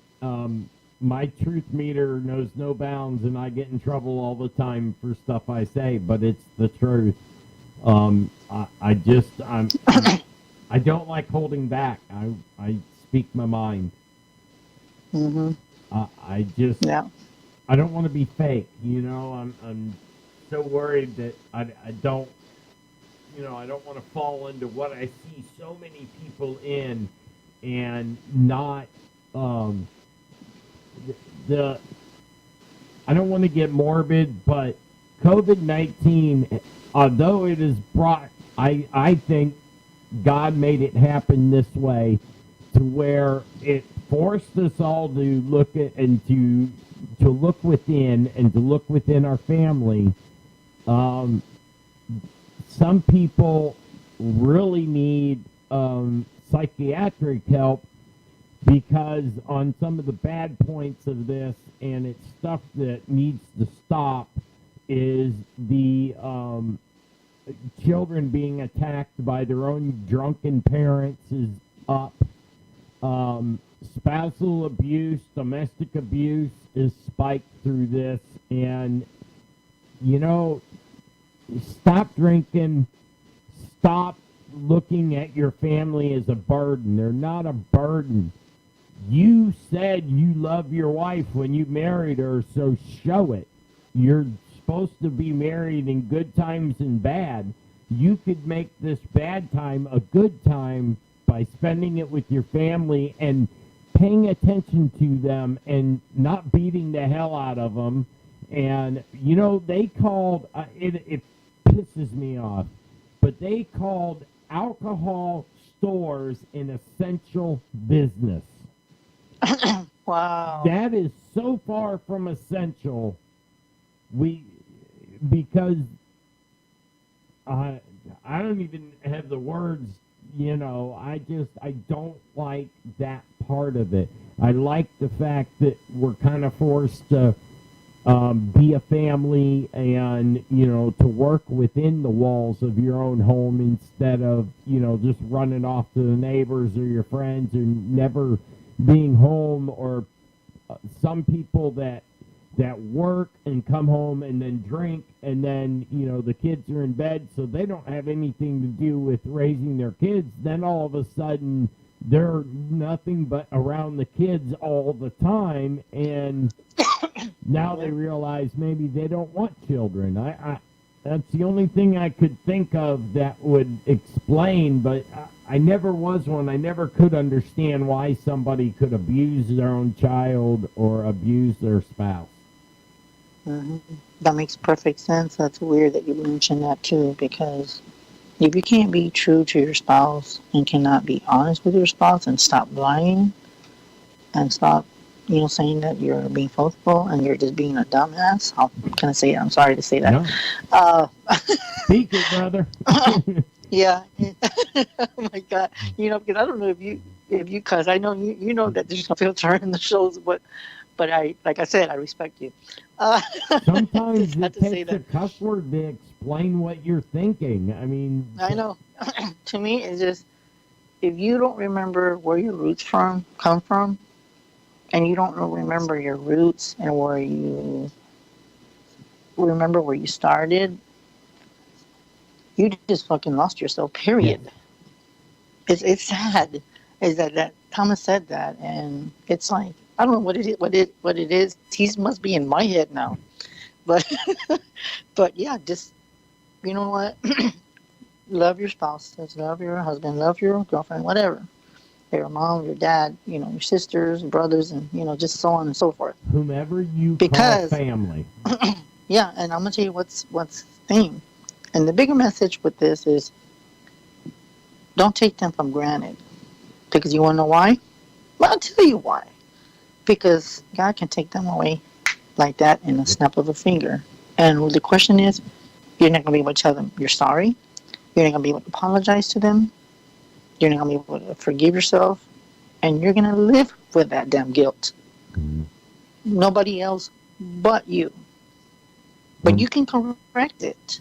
You can correct what you do, but it's your choice. I can't do it for you. Thomas can't do it for you. Daryl can't do it for you. Katie can't do it for you. Stacy can't do it. Amanda, you name it, Haley, whatever. Nobody else can do it for you but you. Mm-hmm.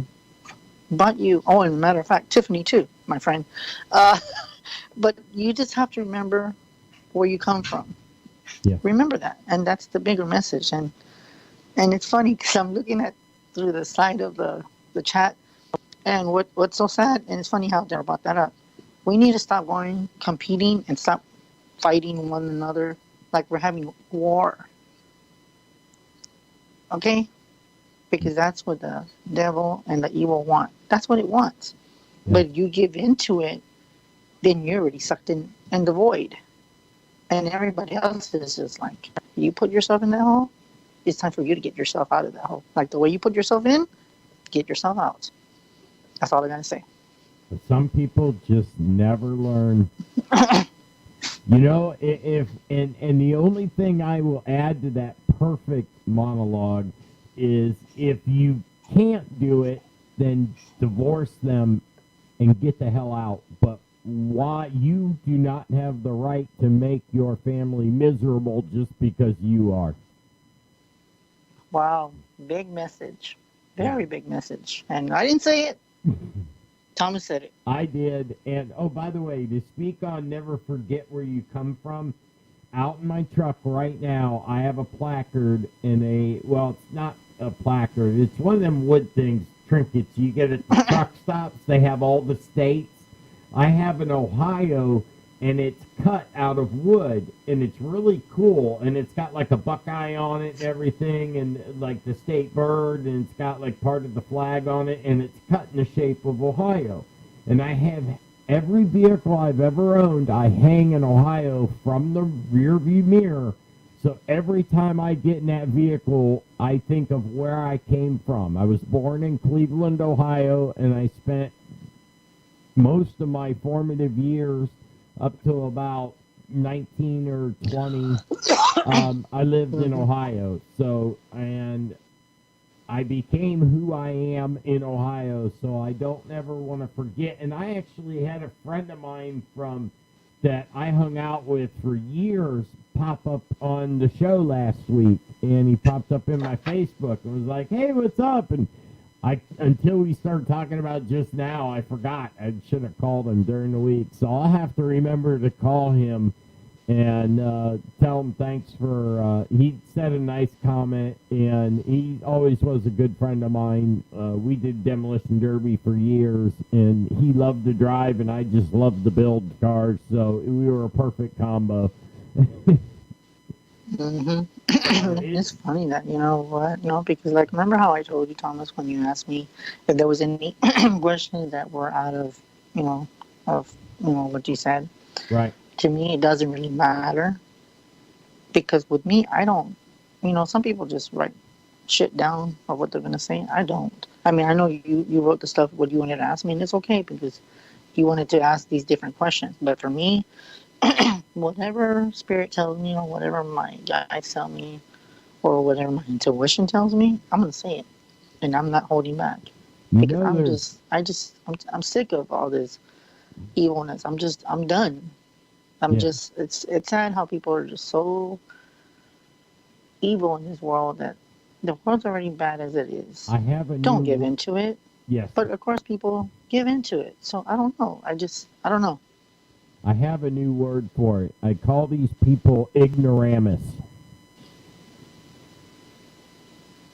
That's my word for people that are idiots, and that's what, a person that hits on a woman or hits on his children, and it was a word that me and my cousins had made up when we were kids, and it's a polite way of telling someone to go off.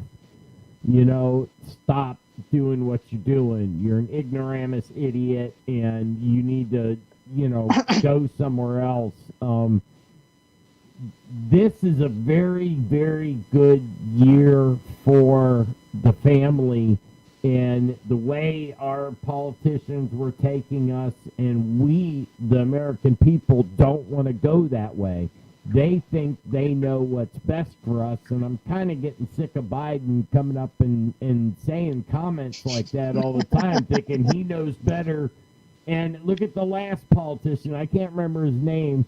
The moron was out there, the CO2, we're all going to be dead by 2020. Oops, it's 2020. World ain't much different, but 10 years older, and it's still the same. So the carbon did not kill us, so you became a billionaire off a big fat lie, and I forget what it was called. I have the video, and I used to play it all the time, but it was one of those just to show how stupid some people are in these. The career politicians should not exist. You should not be. Our country was founded on people that are the politicians, are the ones that worked for all their life. And then in their retirement, they become a politician to help. The federal government was just there to guide, maintain a military and maintain social programs. They're not supposed to interfere in any other way. According to our Constitution, our Declaration of Independence, and our Bill of Rights. But they've managed to, they're the ones that called this, and I don't know if you, was playing a video at the beginning of the show that was telling people that this is no worse than the flu or anything else. The numbers that they said in the beginning are not the numbers now. So that's truly what it made. All right, this is God trying to get the family back together, because we didn't have to do it for the health reasons.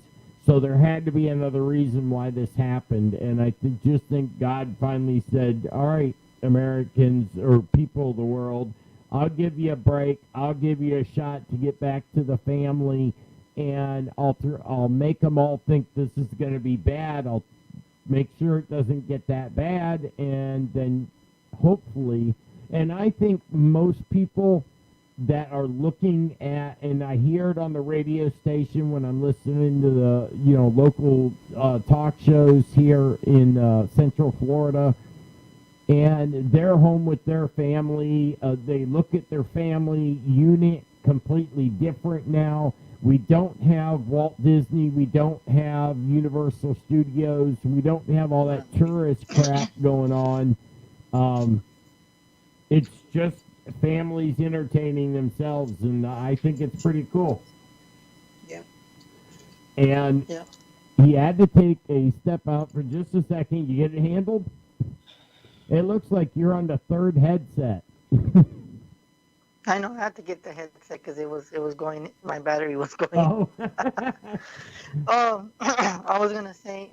Daryl said, Thomas, if you want to give out the number, because he said that people are loving it. So it's really up to you. You know the number. I don't know your number. I don't know if it's the same as mine. To call in to ask you questions.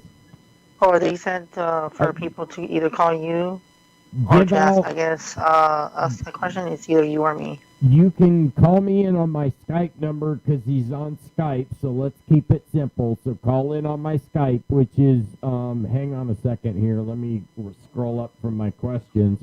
And it would help if I grab the right mouse. Okay, let me scroll down. All right, my Skype is thomas.fry25. Or you are more than welcome to call direct to Chris, sorry. You can call directly into him, or you can call us at Skype here. If you, I forget if you have to actually become a friend or not, but any friend request that comes over, I would instantly accept it, so you can call in on Skype. But if anybody's got a question, you can shoot it through one of the million Facebook pages we have open. I know a lot of the comments are coming in where you can see them, and they're not popping in on mine. So if they want to get a hold of you through you and join in the conversation, they're more than welcome to. Go ahead and give out your number, and then one of the numbers, call us in. It doesn't matter who or what number you use. Well, if they want to just reach me, would be 210-974-3470. Again, 210-974-3470. Now, I don't know if the number, the one that he said, Gerald, if you know his number, because you're the one that knows the number. I don't know the number. So if he's got a personal number they can call in, y'all, then it'll be showing up on the screen. So I'm pretty sure Daryl will be typing it in, because I don't know the number. We didn't get a chance to even think that we were going to get calls. I didn't know, and I'm pretty sure they're probably messaging Daryl and saying, "Okay, well, we want to take, are you taking call-in, and this." No, that went straight from Daryl to you. That didn't even pop to me. Oh my gosh! And now they're all. Now I got them all on my screen. I hit the wrong button. Oh my gosh! Now I can see all the messages. So, anybody that wants to chat, you can come in. You can even come into the chat through the Skype, however you want to do it.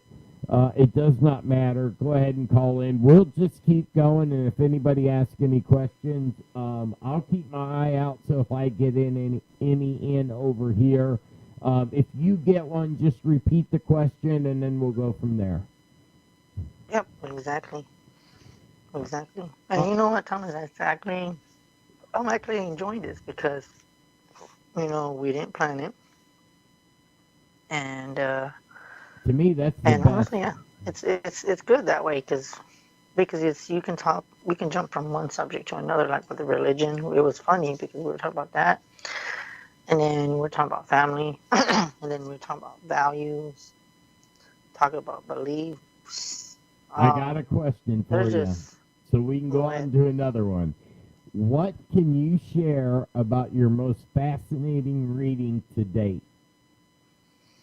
Wow. If you're willing to share, if you can, names and dates and names, you can, use fictional. I can't think of any. There's just too many. I can't really label one. There's been like all types of readings. I've done like a few on Facebook, but this was before they changed that damn shit where you can go live with people. I want to say maybe like 3 videos I did on the paranormals on my Facebook, as a matter of fact. But to remember the most reading that I enjoyed, okay, there's not one that stands out more than the other. I don't know. I can't think of anything. There's just so many. So much stuff I've done. It's like I can't label one more than better than another. I've been able to do walkthroughs of people's houses, and that was amazing to me. It was, giving me the opportunity to do that was an honor. So that can say that was an honor for me. So that's how I see it. I don't see anything that stands out more than another, because I think with all the readings from missing persons cases, paranormal, or doing walkthroughs of walking into someone's house and say, well, Chris, what do you feel here and here and this and there? So I really can't stand out which one is better than another. I think they've all been 100%, fun with any case that I've done. There's not one that's better than another. I think all of them have been amazing. So I can't really label one, but if I do, I will let you know. But in the moment, I'm just... I can't think of any. Do not apologize for it. That speaks of your character right there. Just by saying there isn't one that stands out from another, that tells me the respect that you offer to the people that you talk to, and I think that's pretty cool. Now, I am fascinated by Can-Am 411. Have you ever consulted for him? He's a missing persons expert. No, I haven't. You probably would have to send me the link or his name, and then I can go from there. But I'm going to tell you, it's funny, because with cases here, I already have, I want to say, 2 detectives on my Facebook that I worked with, but I haven't heard from any because we were working on the mom's case because she was missing. The only thing is that I've noticed the family's been acting kind of weird, and this was with a mom. That case, I did pick up a lot of things that there was just no way of knowing. That one was very touching, but it was funny because with that one, I did especially counsel them in a way to where I couldn't physically be there, but it was kind of like I just could give them guidance, and every time, and I would, do things, because there was one time where they had called me and I was fishing one time, and they called me and they said, Chris, we need to know what you think. And like every single damn time that they would call me, I would always pick up on different things. And they were just amazed by it, because they were just like, wow, you're still picking stuff up. And I said, yeah. And I told her, I said, you know what? Her husband killed her. And he killed her good to where we don't even know where her body is. But I told him, I said, she's not that far and she's not that close. She's just in the middle. And I still haven't heard from him, but I guess there's been kind of, there's more truth to that, I believe. I think there's more to things behind it, behind the scenes. I think, and it's funny because I ain't gonna tell you. I'm gonna tell you like this, Thomas, and I'm gonna tell you what's funny. One time they had called me, and they told me when I helped them, I told them, I said, you know what? I said I have free time. I'm not doing anything. We can, we can go to your sister's house, and we can do a walkthrough. And I said, okay, we'll go there. And we were talking about it the night before. Next day comes on, and she says, I'm sorry, I can't make it because it's tight with gas and I can't go. And I'm like, you've been coming almost every weekend for the past 3 months, and all of a sudden you can't come? And I was like, something's wrong with that. So when I told my mom, because my mom was going to take me, we had the address. We were going to go. But unfortunately, they didn't want me to see something. I don't know what it was, but I knew that the chance. And it was weird because she had told me that she had access to the halls, but they were renting the house out. And they said that there was a male and female living at the house, and they had children that kept seeing the mom that was killed. And I said, well, if he's not in the picture and the husband is away, I said, this is the time to go and look. Well, it turned out to be that it never came about, but I did pick up that there was something that they weren't telling me. And I said, okay, go ahead, keep your secrets to yourself because they're going to come out anyway. So when I told my mom that, she's like, something's not right because they were asking and asking and asking and asking for your help, and you were always busy, with doing your shows, and then not just the shows, but you were always doing errands. And it was funny because every time we would do it, it was on that day when they had a meeting, like they met at McDonald's or they met at Burger King. It was always something. And then the last time when we made it, she wasn't available. So I kind of picked up that maybe her husband, the one that was the other sister that was looking for her sister, I kind of felt like he was behind it, but I didn't tell her that. But I never got the chance to meet her, and I was actually going to do a walkthrough from not the inside, just the outside of the house and the neighborhood. And even though I've never been there, I saw it on pictures through Google, and just the vibe that I got very unsettling, very uneasy. I got very secretive. Not everything was told. There was more things that were not even told to the media, which I was picking up on. So I just said, you know what, if they're going to call me and they are legit to looking for for her sister, they'll call me. And guess what? I still haven't heard nothing. But I helped them. So I think there's somebody that that was lying and not telling me everything, but I already knew that. So when they told me that I couldn't make it, I was like, something's not right. There's something on that house. There's something that's there that nobody had not even found, not even to the police. But the chances I didn't go because she canceled. So knowing that was said, that was so weird because I realized that there was something more that she wasn't saying. So I kind of figured, you know what, God, I'm going to leave this in your hands. If it's meant for me to help them, I'll help them. If not, then, I can't do nothing because if they don't want my help, I can't help them. I'm not going to force myself because then that's almost like what you call trespassing. And I'm going to go into a person's house that they're in the house and they don't see me coming. I can get arrested for that. So I'm like, I'm not going to put myself in that position.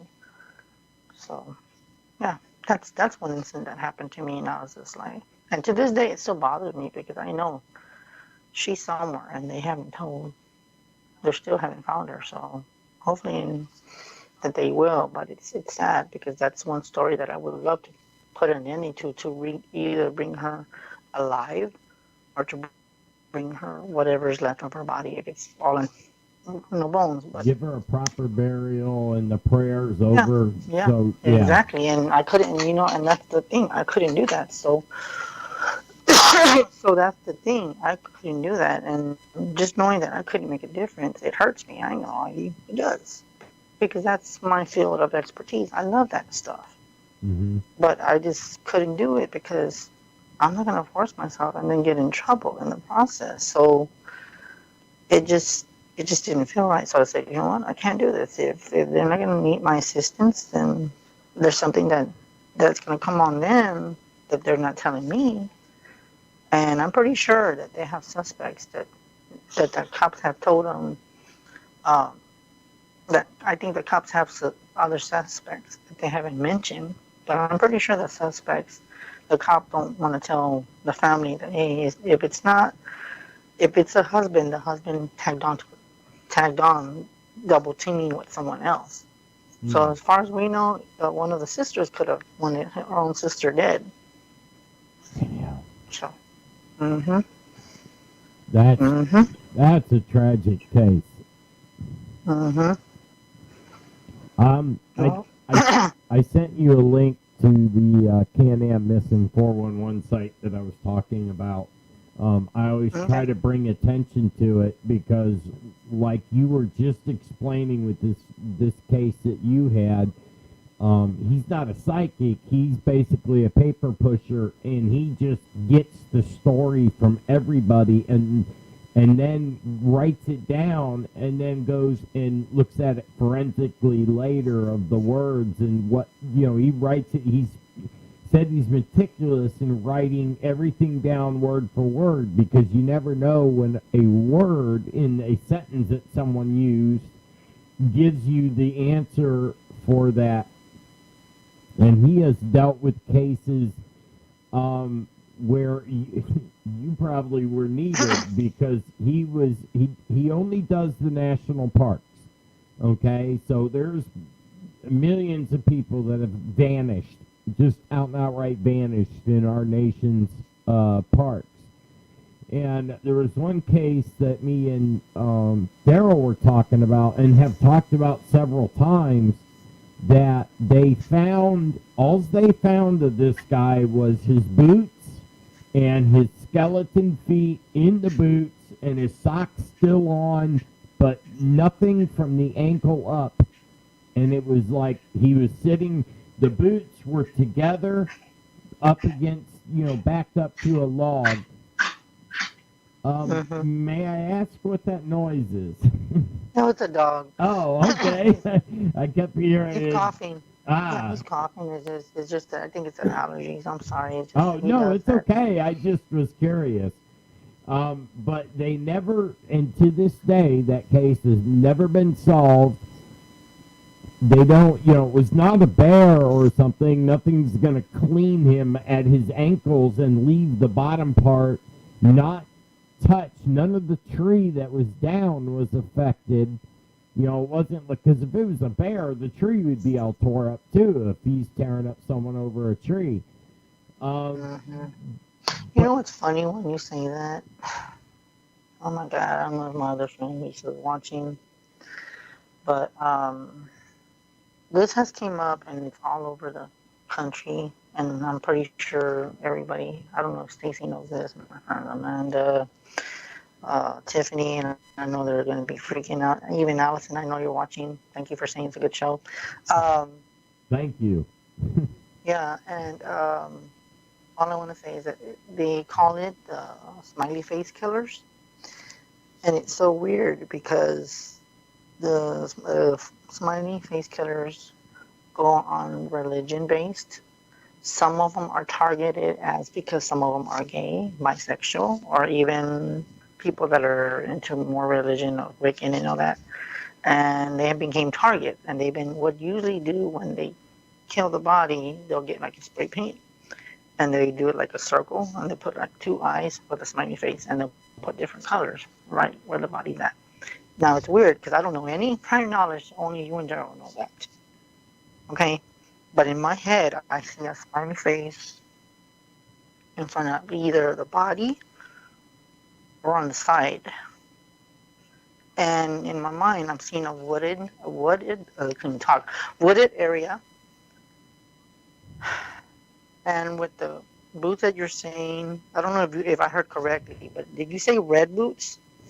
I didn't specify the color. They were just... Okay, well, I heard red. Okay. I just heard red. So that's just weird because I could have sworn I heard red came out of your mouth, but you just validated it didn't come out of your mouth, so that was spirit talking to me. So it's weird because I'm being told that whatever that red signifies, the thing that I'm getting was passionate. Whoever this person killed, and I'm being told it was a woman. It was his spouse. She was jealous of him. She killed him because supposedly he was cheating on her, which I'm being told he was not. She wanted him out of the picture because she was cheating on him. Okay. The guilt-ridden mind of the guilty person. Mm-hmm. And she wanted him to be dead for insurance money. Okay? That's what I got.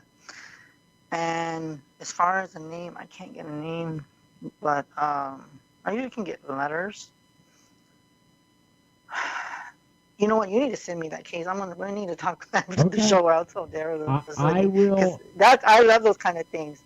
But you need to, Daryl, if you can message me during the show or whatever on Messenger, you can do that later. Oh, wow, that was just weird. Okay. I know I just did not see that. Hold on. Just got a second. Okay, there was a face that just appeared right in front of me right here over my phone. Okay, that was weird. Brown eyelashes, short hair, shoulder length. I want to say mid-30s, mid-40s of the guy. I'm actually shaking. I'm freaking out. This is weird. I never usually shake. So that's telling me that when she was killing the body, she got paranoid. She didn't plan it. It just happened like that. She just got into a rampage and almost like and I'm like I'm nervous. So I'm feeling her emotions when she was doing it. And then as far as the vehicle, I want to say it's like an old Ford. Here in 1980s. I'm not good with the vehicles and cylinders. I'm not good with that shit. But it's an old vehicle, and it's almost like, I don't know if you remember. Do you remember the movie Uncle Buck? Yeah. It was that kind of vehicle. I can't remember. I want to say it's a Ford. That was could be wrong with. That was a. Oh my God! It wasn't. It was like a. Oh crap. Chevy. Chevy. I think it was a Ford station wagon. I think. I can't remember. It's been a long time, and I love Uncle Buck too because I love John Candy, but he passed away of a heart attack, by the way. Now I heard. I want to say it was either a Ford or a Chevy. And it's weird because I'm picking up this energy, and you know what? I want to get it. Okay, I'm going to ask you a question without telling me. Why do I see 10s with this? Is this case 10 years old? Maybe in sets of 10s. I think from my memory it was back from the 80s. So if it was, I want to say like 1980. It's going to take me a minute to find it because it's one of hundreds of cases on there, and I only remember a portion about it. But I can get you the actual report written by the police. The who do you call the Rangers? I was reading it from the actual Ranger report. All they found was ankle down, his feet still in his boots. Never have found the rest of them. Gone. No trace of it. Wow. So it was just the boots. Wow. Just the boots. The rest of his body was gone. Right. But his feet was in it. No flesh. But his socks was over his skeleton feet. And they found it within days of him being missing. Okay, I'm shaking again. This is freaking me out. When you can, let me know. But I sure will. And I sent you a link to the site so you can peruse it yourself also. But I will find this one because it's one of the very first ones that he did. So it shouldn't take me that long to find.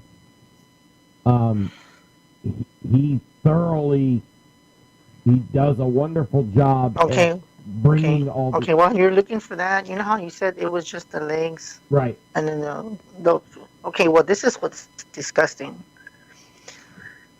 This is so weird. You know how you said it was just the legs and the rest of the body was gone? Right. This is sick. Okay?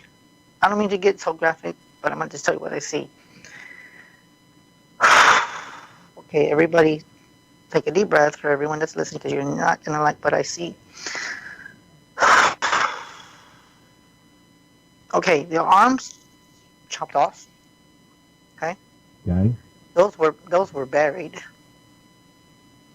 Okay? From here down was by the water. Okay? The head was chopped off, which is the skull. This was an angry woman. Mm-hmm. In front of a tombstone, in front of a cemetery.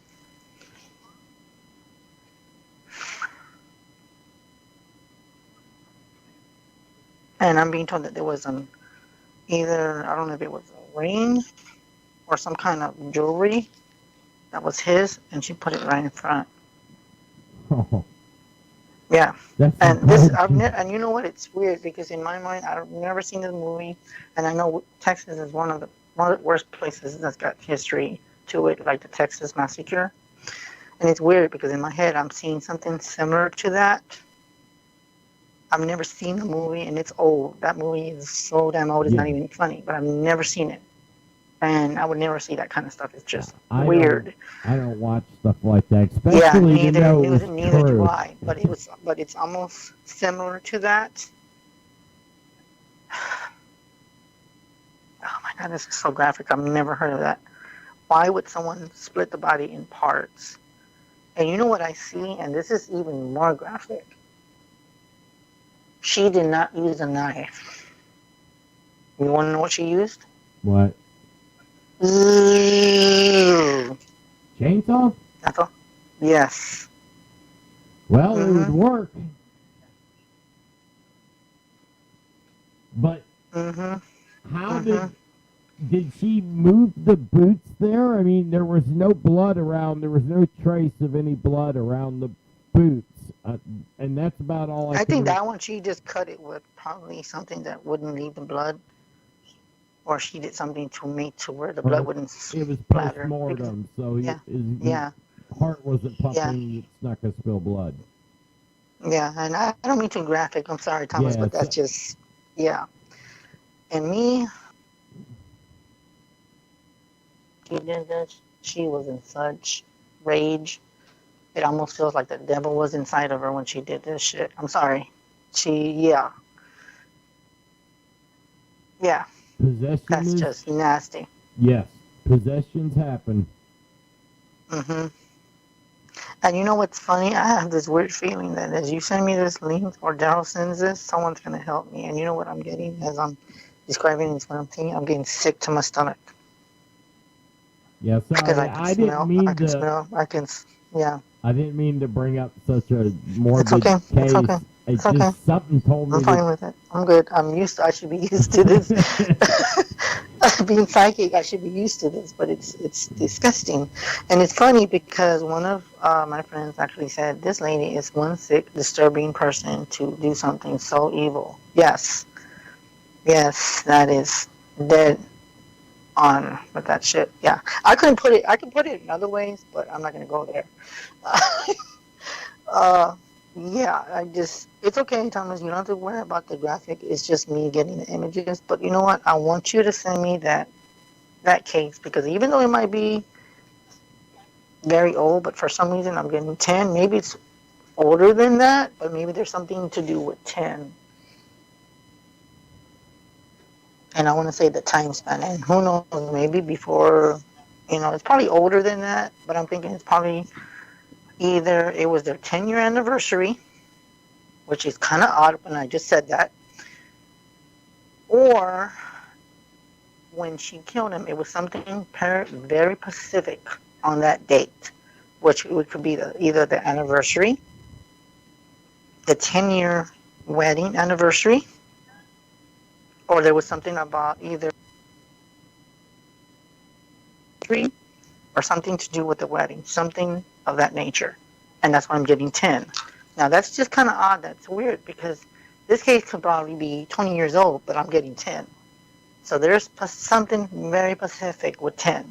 Yeah, I'm pretty sure it was like 70s, 80s. It was a long time ago when this happened, because this was one of the first ones that he did research on. So I will find the particular case for you and get you the entire case, the either the video or the transcripts. I'll have to go back. I have the book, so I can go back and find it in the book.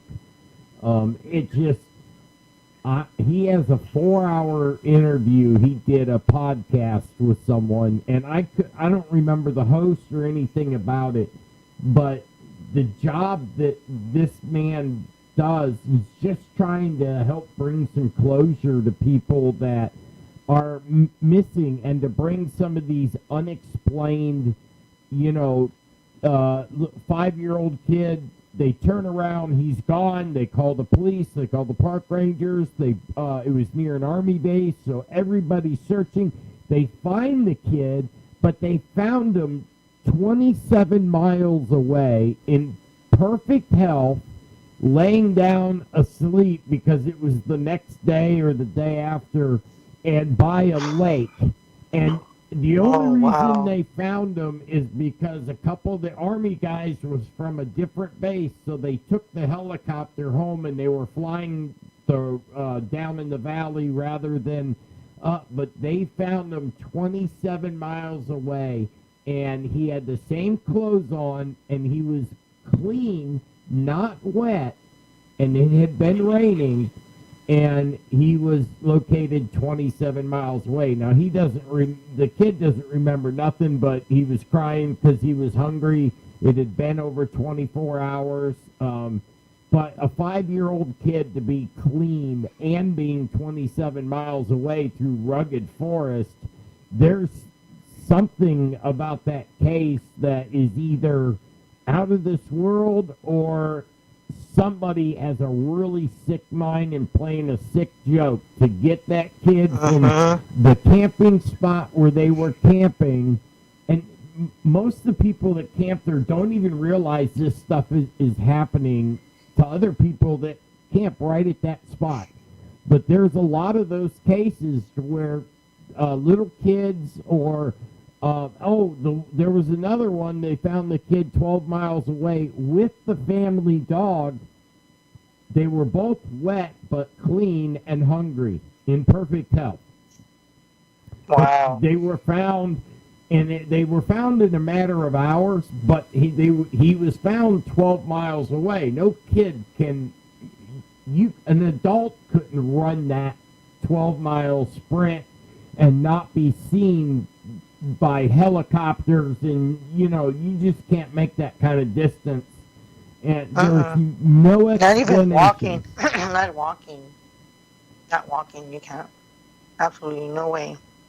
No, and these guys are trained. They are trained to, they're two search and rescue helicopters. It was one of the search and rescue helicopters that found them. So they did their job and they found them. But they were, when they were talking to him, he was like, I don't even know why we were searching out that far. There's no way that kid could have walked that far.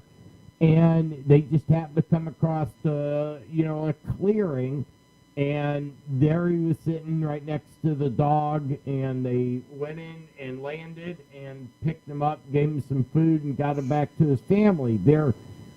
But for the most part, 90% of these cases are still open. You know what's funny? When I couldn't get the name. Well, I got the name N. Like Natalie, Nancy. I don't know. I just got an N with that one, with the first one you said. That one is something else. I'm being told that case with the kids, someone dropped them off. So the kids saw the person that dropped them off. That's how they made it. Right. And how would a 5-year-old be able to explain that to his rescuer? And why would someone do that? To be a dumbass. All right, yeah. I To be could go mean, with that yes, one. to be mean. I could go with that, but damn, that's mean. I mean, because anything, if you happen to drop that kid off and an animal walked by, you know, that's the circle of life out there. You know, they're going to see an easy meal, either in the dog or the, you know, maybe not even going after the kid, but the kid's right next to the dog.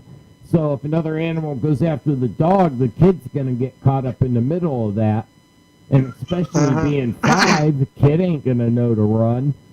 But I've done several shows just off this. I've been trying to get him as a guest to come on my show and talk about this stuff. I find this stuff fascinating. I have listened to every YouTube interview he's done. I've read both of his books. I'm impressed, and I'm also dumbfounded that the lack of people caring when family members and stuff are missing. You know, the parents, yeah, they go nuts trying to find their family member or brother, sister, whatever the combination is, but then it pretty much stops there, and, you know, there are a ton of missing persons. And this it's sad.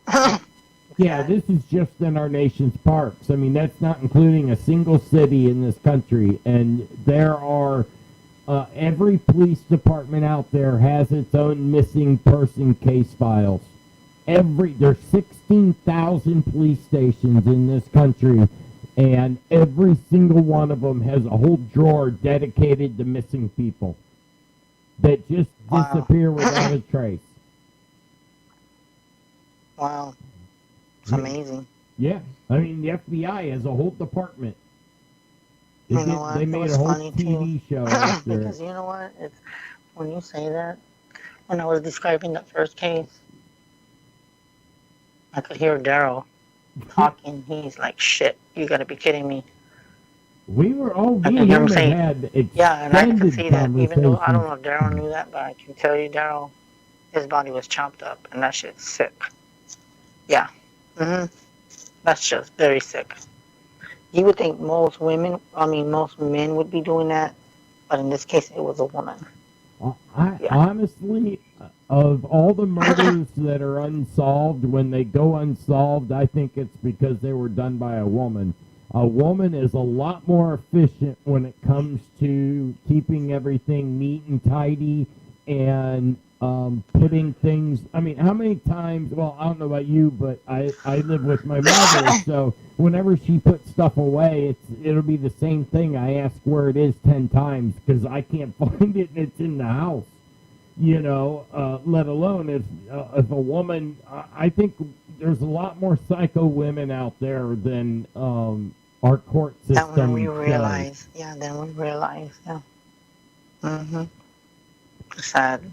Yeah, but you know what? I'm gonna want, to try and get a hold of him. Maybe I can work with him too, because I mean, if I can get him on the show, it would be awesome. But that's not the reason why. I think if they need my assistance, I would love that kind of work and it's funny because right now, as you're talking about these different cases, I'm getting a poll. I'm getting a psychic poll. So that might be a chance at that meaning that I'm going to try my best to look up all these cases that you're telling me. And I'm going to write them down. And I have a weird feeling there's going to be people wanting to help me.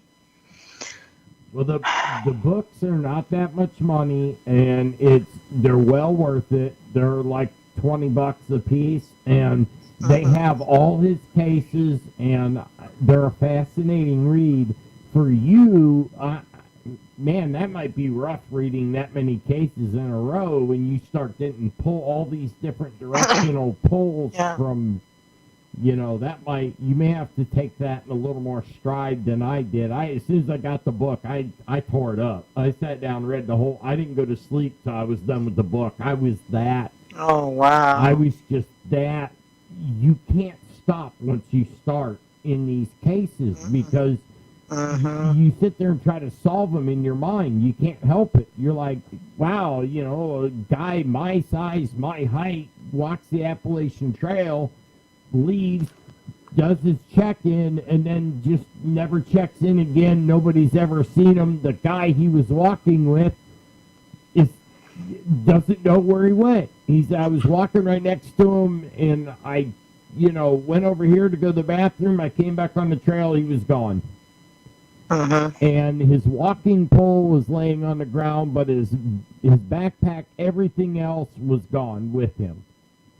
But he's been... I think that's very graphic, especially when you can see that and knowing that you're going through all this and you're just amazed by it, because as you're telling me the story, you and Daryl, know about this stuff. So it's kind of like, it just makes you think that there is a lot of sick people out there, and it's so sad with how many cases there is. And the way I see it is I love helping people in that way, even if it's real graphic. I try to bring some closure to people, even though it's the most sickening thing I've ever seen in my life. I do feel that for some reason there's certain things I might not be able to accept, but to see if I was physically there seeing the body, but I know God will give me the strength to overcome my fears of seeing a body. I believe God's going to help me, because I feel that is one of my callings that have been validated on cases that even though their bodies are still not found, but I know they're dead. There's maybe like 2 people that I did save that I actually brought home with, when I had a good ending. Oh, wow. But the other cases, were just... Kudos to you. Yeah, so for me to help maybe like 2 or 3 people finding their loved ones to bring them home, it's a good ending, but not all the time. Right. Come like that, especially with missing persons cases. Most of the time it comes out to be a very graphic or depressing or unexplained ending when people disappear. So, yeah. Okay. Well, we have time is just, it feels like 10 minutes ago we started this thing, and it's been over 3 hours. I think 3, 2.5, 3, whatever. I don't care. I enjoyed the conversation. We got about 10 minutes left, so I always stop us at this point. I want you to go ahead and anything you would want to tell people that you're doing, any projects, any phone numbers, anything how to get a hold of you, your face, anything you want to mention, go right ahead and mention it here. I want to thank you for coming on Sci Fi Talk. It has been most interesting. If they want to reach me, they can reach me at 210-974-3470, or they can reach me at my email, garcia187bluelove@gmail.com. I also have the show, The House Market Files on Global Enlightenment Radio Network. As a matter of fact, I will have interesting guests in May, which I'm not saying because I'm just going to leave that alone. And then I have a new show I will be doing in May too, I guess. It's going to be from the podcast in Dallas, so I'm looking forward to that. And I just want to say thank you for having me on, Thomas, as always. And hopefully we can do this again and have another show and talk about different things. I love this. I love this kind of stuff. You see why I do want you to send me the link to these cases, because I want to, see what I can pick up, and hopefully I can get, I can help him and maybe get a hold of him somehow, and maybe I can work with him. He has a contact us page, so I can get him to be on your show, and then stuff like that. The other thing I want to say is I just want to say much love to all my fans and my people that are family members, friends. Just want to say much love to everyone. I just want to say thank you, Daryl and Katie. Y'all do a tremendous job as always. And Thomas, we definitely got to do this again. Most I had a very good time, and I just want to say love y'all guys. And I only asked you like 4 questions out of the 30 I had set up for it, so we never did get to any of them. But I've learned a long time ago, I let the conversation lead where it's going. I don't force it, and I enjoyed having you. I look forward to either You can come here again, or I'll come over to your show. However we want to do it, we'll definitely stay in contact. And I look forward to whatever happens in the future. And thanks again for coming on Sci-Fi Talk. Thank you, Thomas, and just want to say good night, everyone. Good night, Chris. You have a wonderful evening and a good weekend, and we'll talk again soon. Okay. Talk to y'all later. Right. Bye. Bye. Okay, everyone. Well, I'm going to give that a 5-star on the conversation. We'll have to work a little bit on his, give him a good headset. It was wonderful having Chris Garcia on here. It's thanks to Daryl and Katie that have talked me into even having guests. You know me, I can just run on about my survival stuff and everything else. Well, it's nice having someone as a guest and a friend. And he was a friend first. We've talked off the air many times. But today was the first real conversation we had. And when I called him, I didn't mean to catch him right in the middle of doing his, cutting his lawn. But he just looked so happy doing it. So we kind of went over what was going to happen tonight, and it has gone off without a hitch. And I want to thank Chris Garcia as being a guest on Sci-Fi Talk, and hopefully we will talk again really soon. Now, because I skipped all the commercials, I'm not going to play them at the end, so you don't have to worry about it. I'm going to close out with saying, go to bluecollarpolitics.org. It's on the last page on the store tab. Check out the Colloidal Silver. And if you need anything with security, go check out ckcustom.com. And everything will be explained there. It's a 140-page website, so anything you'd want to know about security, even stuff. We have all kinds of ideas and different things that if you want to learn about anything about security and how to protect your home or business, we are there for you. And that phone number is 352-321-9519. And give us a call. We'll do a free security run-through with you. That is what my degree is in, and I'm working towards my master's degree in digital forensics. I absolutely love it, and I want to help put criminals off the street. And so anytime a electronic device is used in the commission of a crime, that's where I would come in. So it was an awesome time talking to him. I want to thank everybody else that goes into putting Blue Collar Sci-Fi Talk on the air. Got to remember what show I'm on. So have a good night.